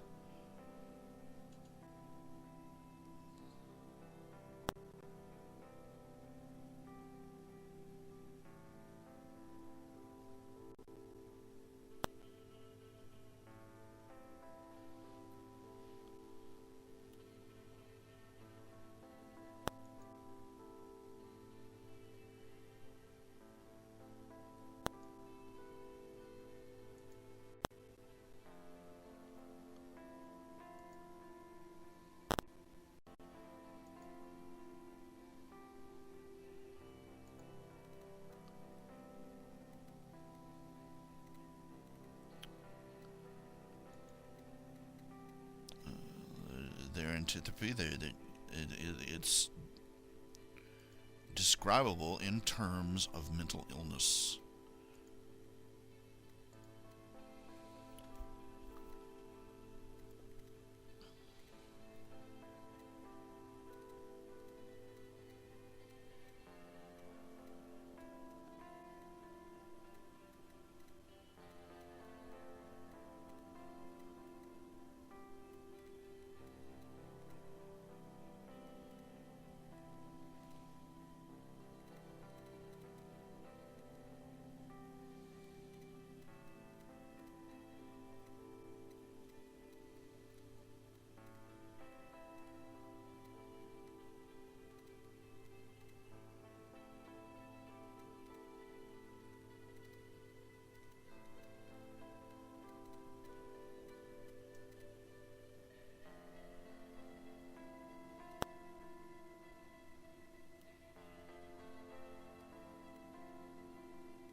Drawing this gun in perspective is a little tricky.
I remember a rather brief effort liberals made, leftists made, to call themselves, they called themselves the reality-based community.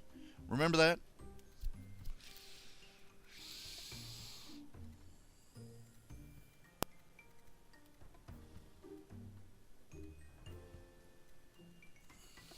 That flew.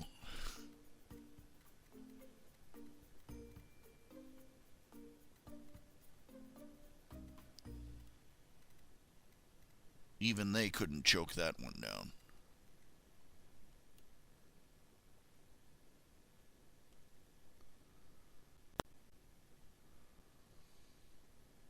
What happened to that Richie Land smile? You were really something. Not worse for him. Rough manager Richie Lands was looking to get back on top. I heard a girl singing In Afghanistan?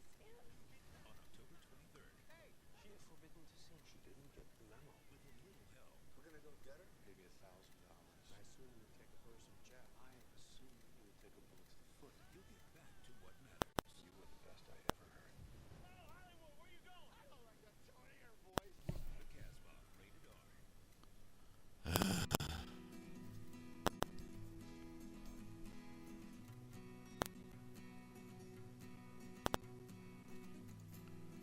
I get so tired. They got a movie with Bill Murray comes out. You heard the ad. He's playing some rock guy who's looking for a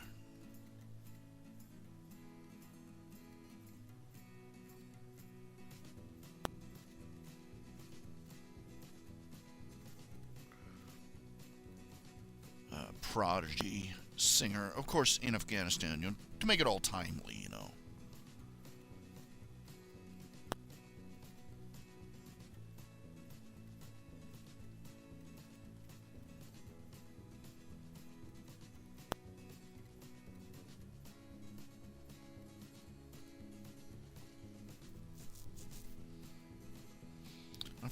I keep forgetting how many of those Dealy Bob things it has. I wish I knew what those, the ring and ball and pole thing, these things. I'd love to know how those got started, as a symbol of sci-fi.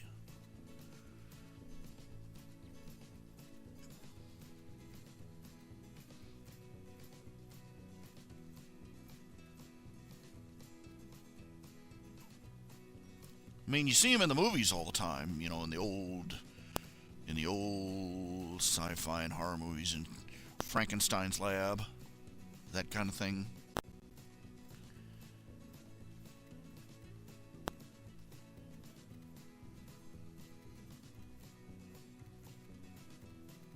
I mean, I can figure out the Jacob's Ladder. But this thing, let me draw it here.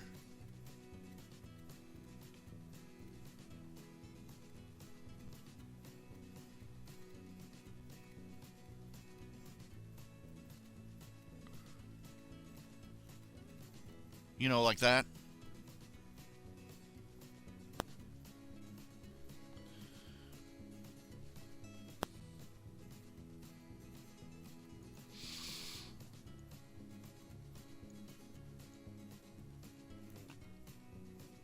What's that all about, anyway?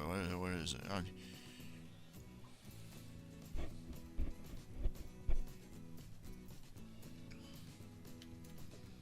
Some physicist builds one of these things and puts it up in his lab, hooks it up to a bunch of high voltage wires, and they say, "Oh, what's this thing supposed to do?" "Oh, nothing. I just thought it looked cool."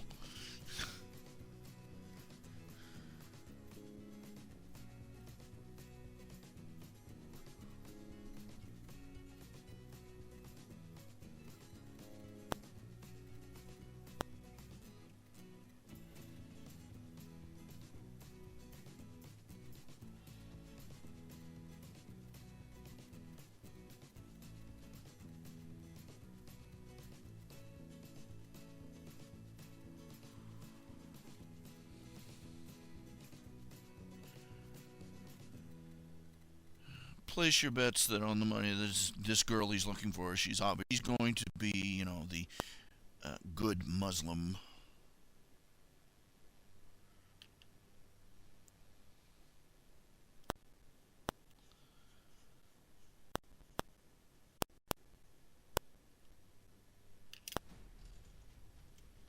and Bill Murray's going to be the insensitive jerk for not appreciating her culture. Gotta be careful around these people. CIA's not supposed to work this side of the fence. I'm not a soldier. This is not what I do. This is the future, Kate.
assume you can all hear those ads playing in the background.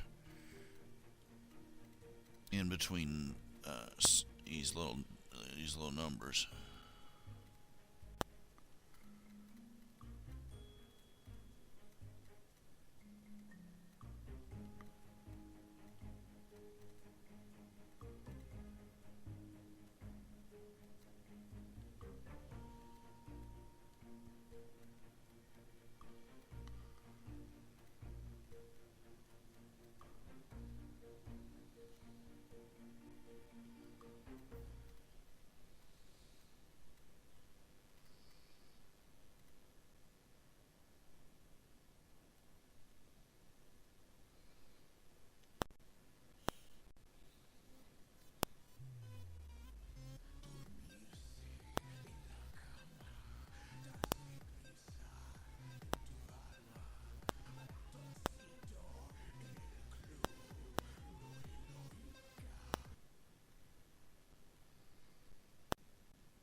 Oh, come on, computer.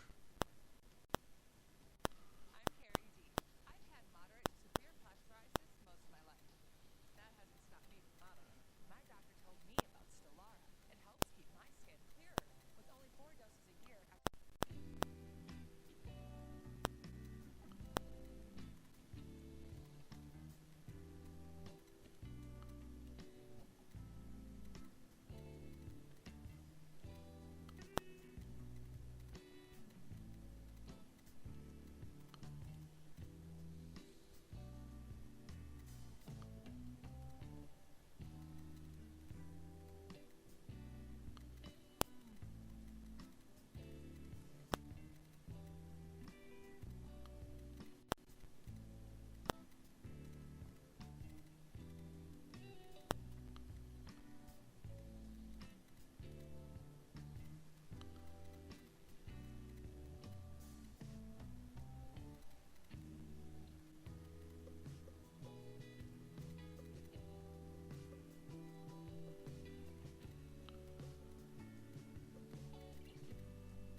There we go.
Gonna need to work on that a little bit.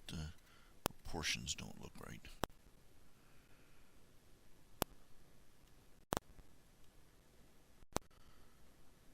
What happened to that Richie Land smile? You were really something. Not worse, we heard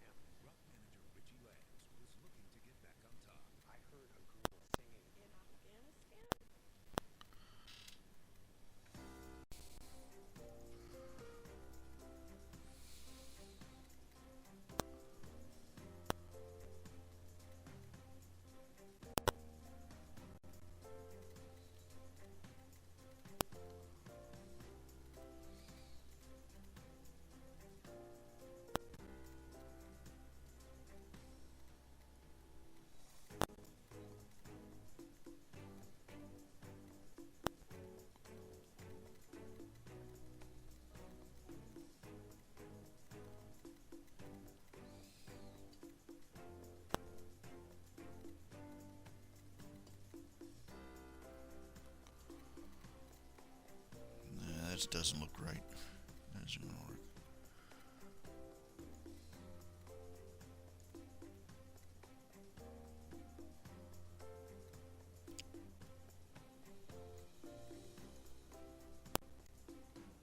That's the problem with putting people in big clunky suits of armor. Makes it hard to draw them posed correctly.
Son, I gotta talk to you about something.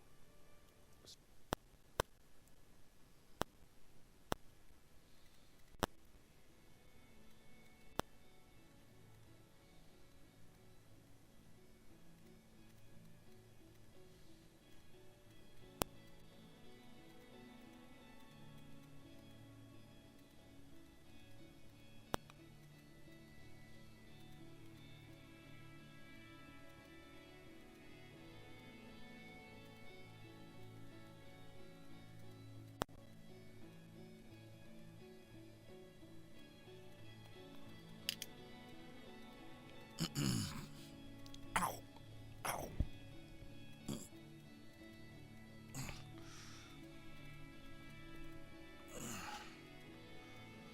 I think I pulled a groin muscle or something hurting.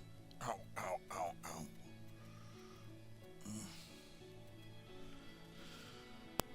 Oh, okay.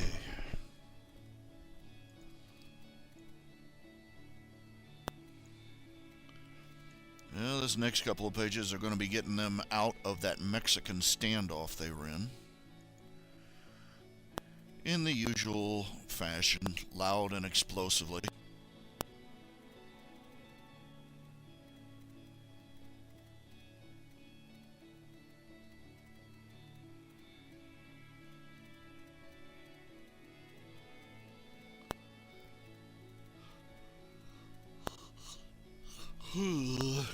Excuse me.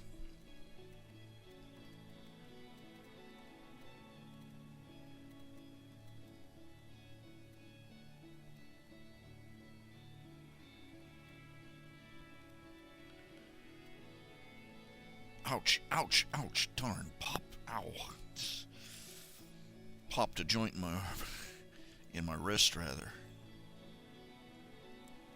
That'd be cute. Get carpal tunnel.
Aching a little bit.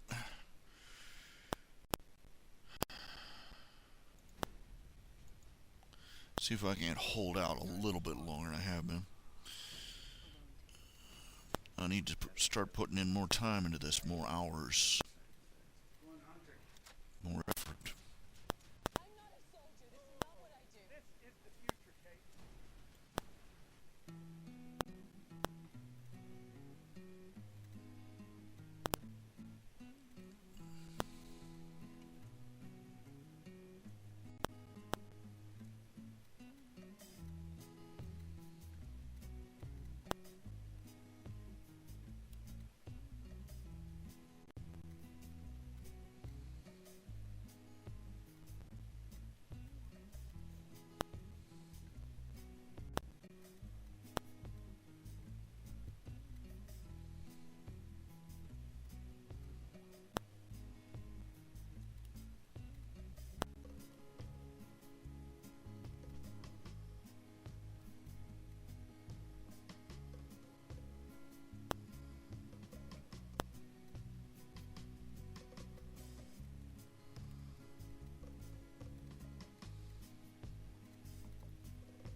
Can't think of too many things to talk about at the moment.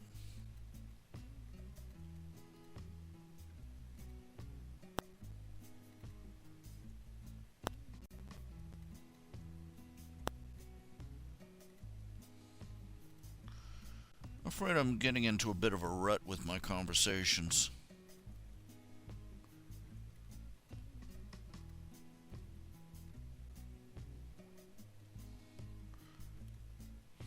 They're saying that some researchers, psychiatrists, whatever, they're saying that a lot of people, they've been noting that a lot of people who use Facebook tend to come off of using it feeling depressed.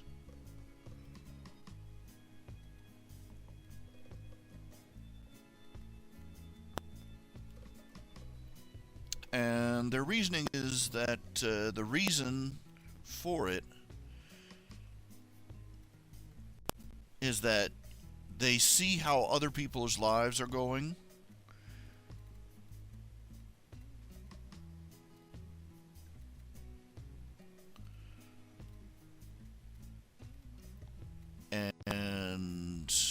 they feel like they aren't measuring up.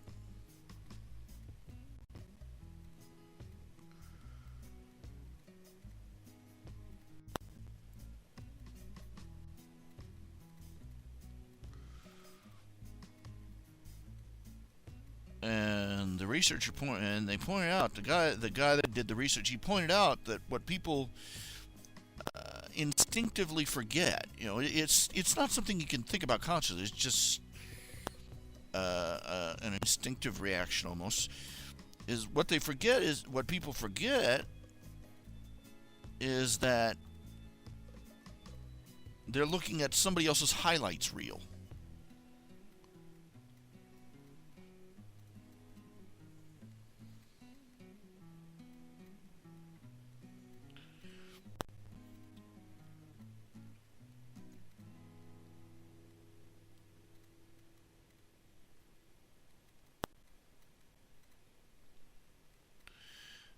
Gives a skewed perspective. People post Facebook. I mean, they post.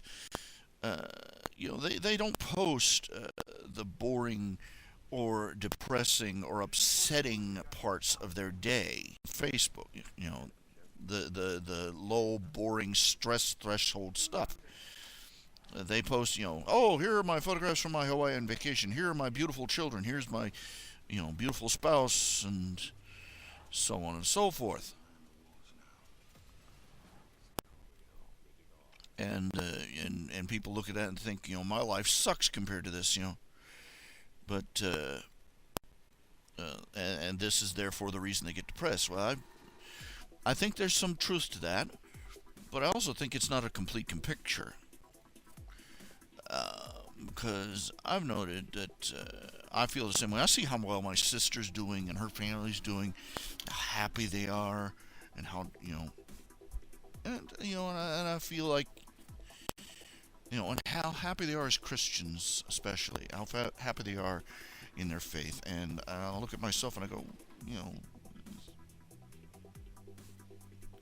I'm a depressed stress ball. And, what's going on here? But there's also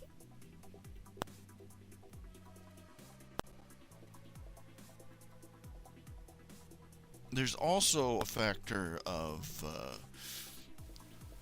most people use they use it as a news outlet.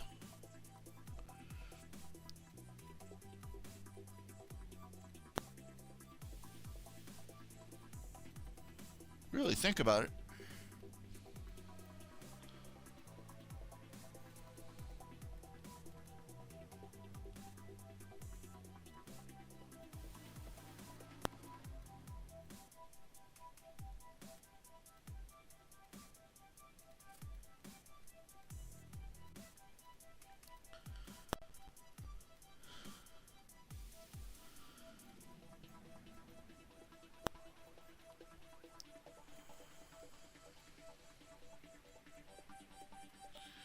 And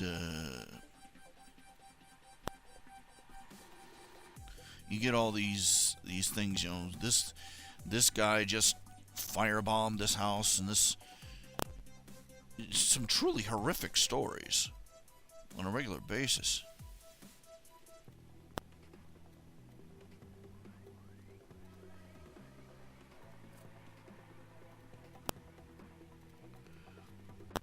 And you get dozens of repetitions of the same story.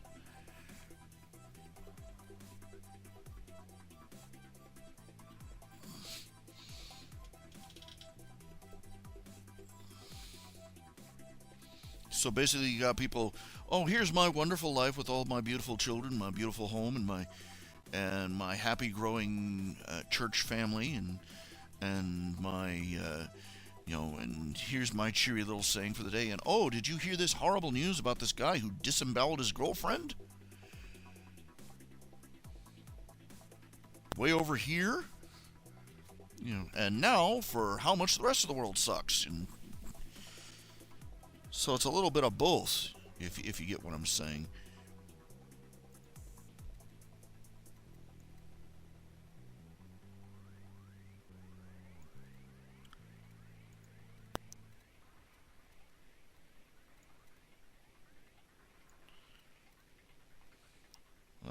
Facebook has become basically a reminder, hey, guess what? Your personal life sucks, and the world around you in general, your personal life is terrible compared to these other people, and the world in general is falling apart.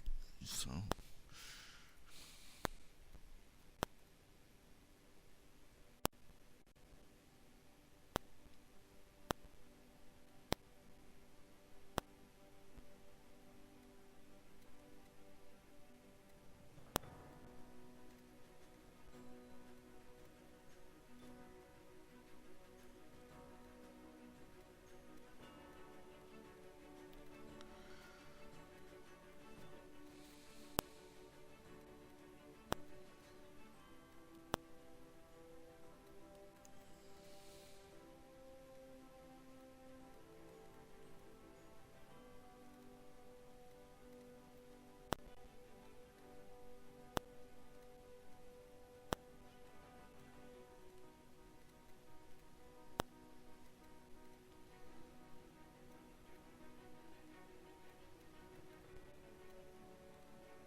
Well, that was kind of the point on the regular newscasts.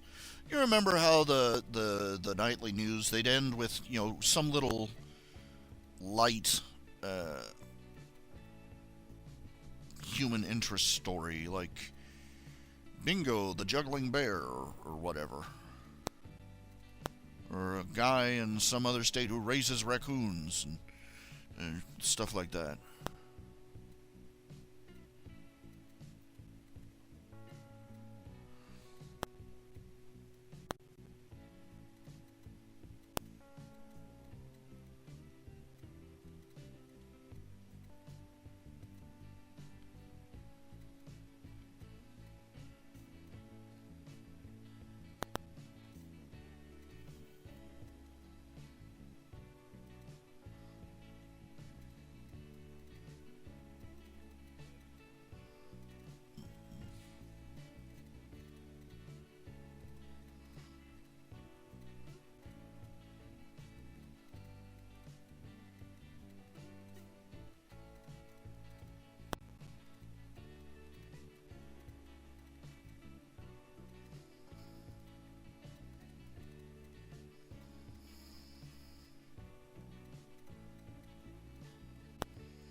kind of hurting here. So I pulled a muscle in my groin. It's just sitting here aching. It's not bad. It's just if I move in a certain way. Alright, don't do that. Doctor, it hurts when I move my arm like this. Well then don't do that.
Slowing me down considerably.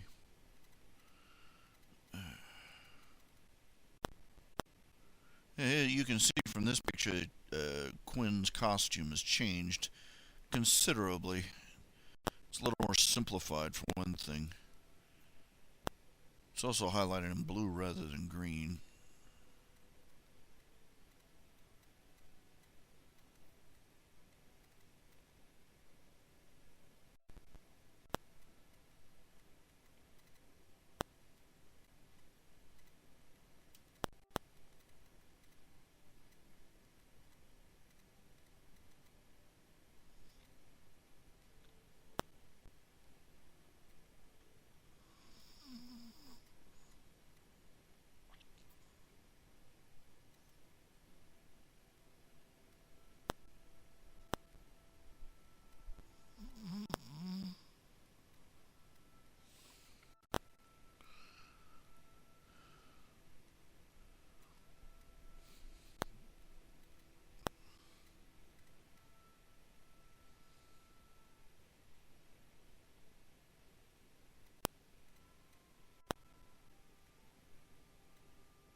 Now,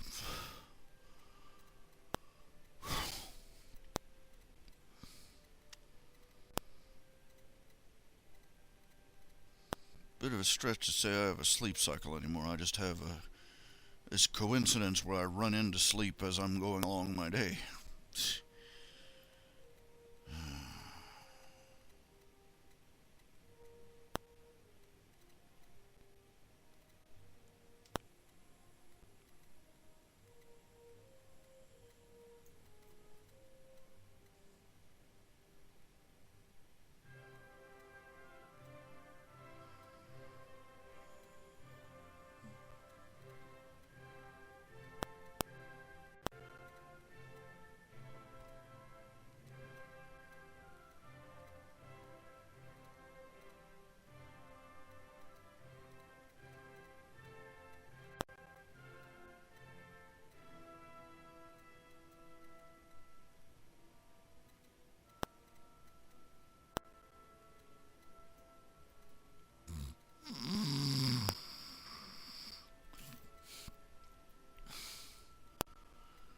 Sorry, just really kind of struggling for anything topical that I haven't thrashed half to death over the past few shows. Is there anything, again, as always, is there anything you'd like to talk about? Anything you'd like to ask? By the way, I do take commissions. You can see here, these are some of these pictures here that are running on the scale. These are some of the drawings I've done in the past. I do them $20 a pop. I also have, if you go to www.rhjunior.com, that is my website, and just go to the top bar. It'll have address, instructions to the store, and to making commissions and stuff. And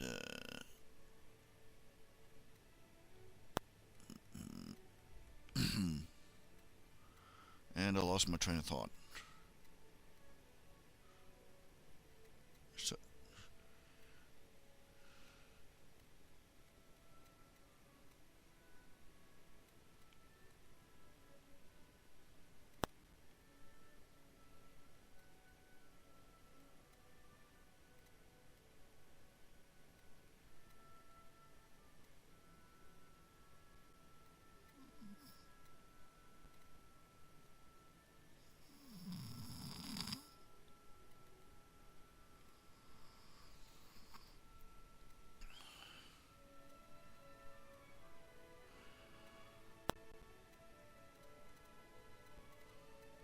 that was done a long time ago. I forget who did it, but they made a 3D model. Sent me a couple pictures, 3D model of a Raconan house. It's a little bit off, but still very good. I kind of regret the design I used for their houses. I should have made it with a slightly different roof or something, because it looks way too much like those little...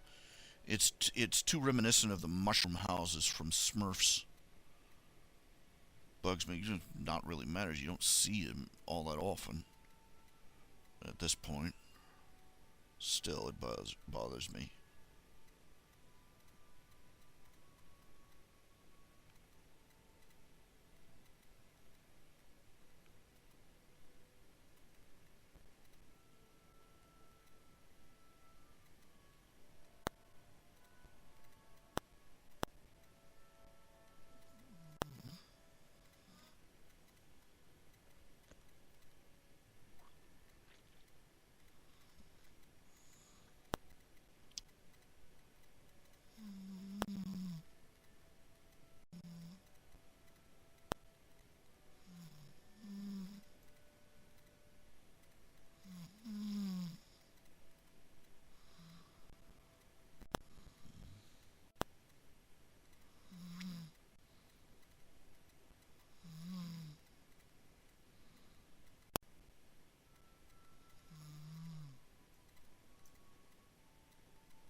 I just don't know what to say, really.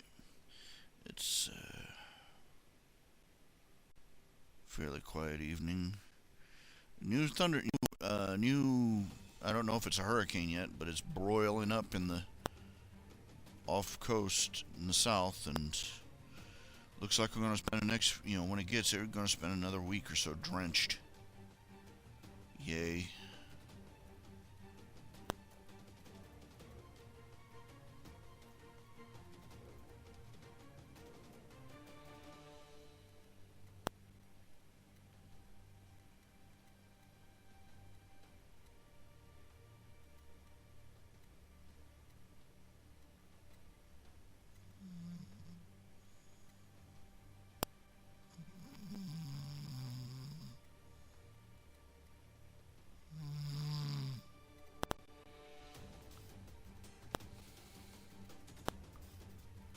And I'm afraid I lost my train of thought again.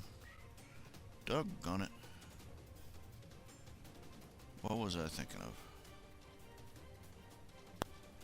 Can't remember.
Well, it's gotten a little quiet, and it's been a long day, and really just gonna have to tuck it in, I guess. Thank you all for hanging out with me.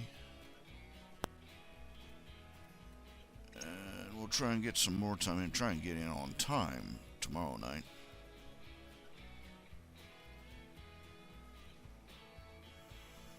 Y'all take care of yourselves. Say a prayer for me if you get a chance, because the Lord knows I need it.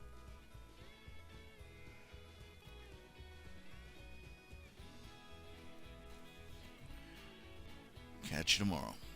Good night.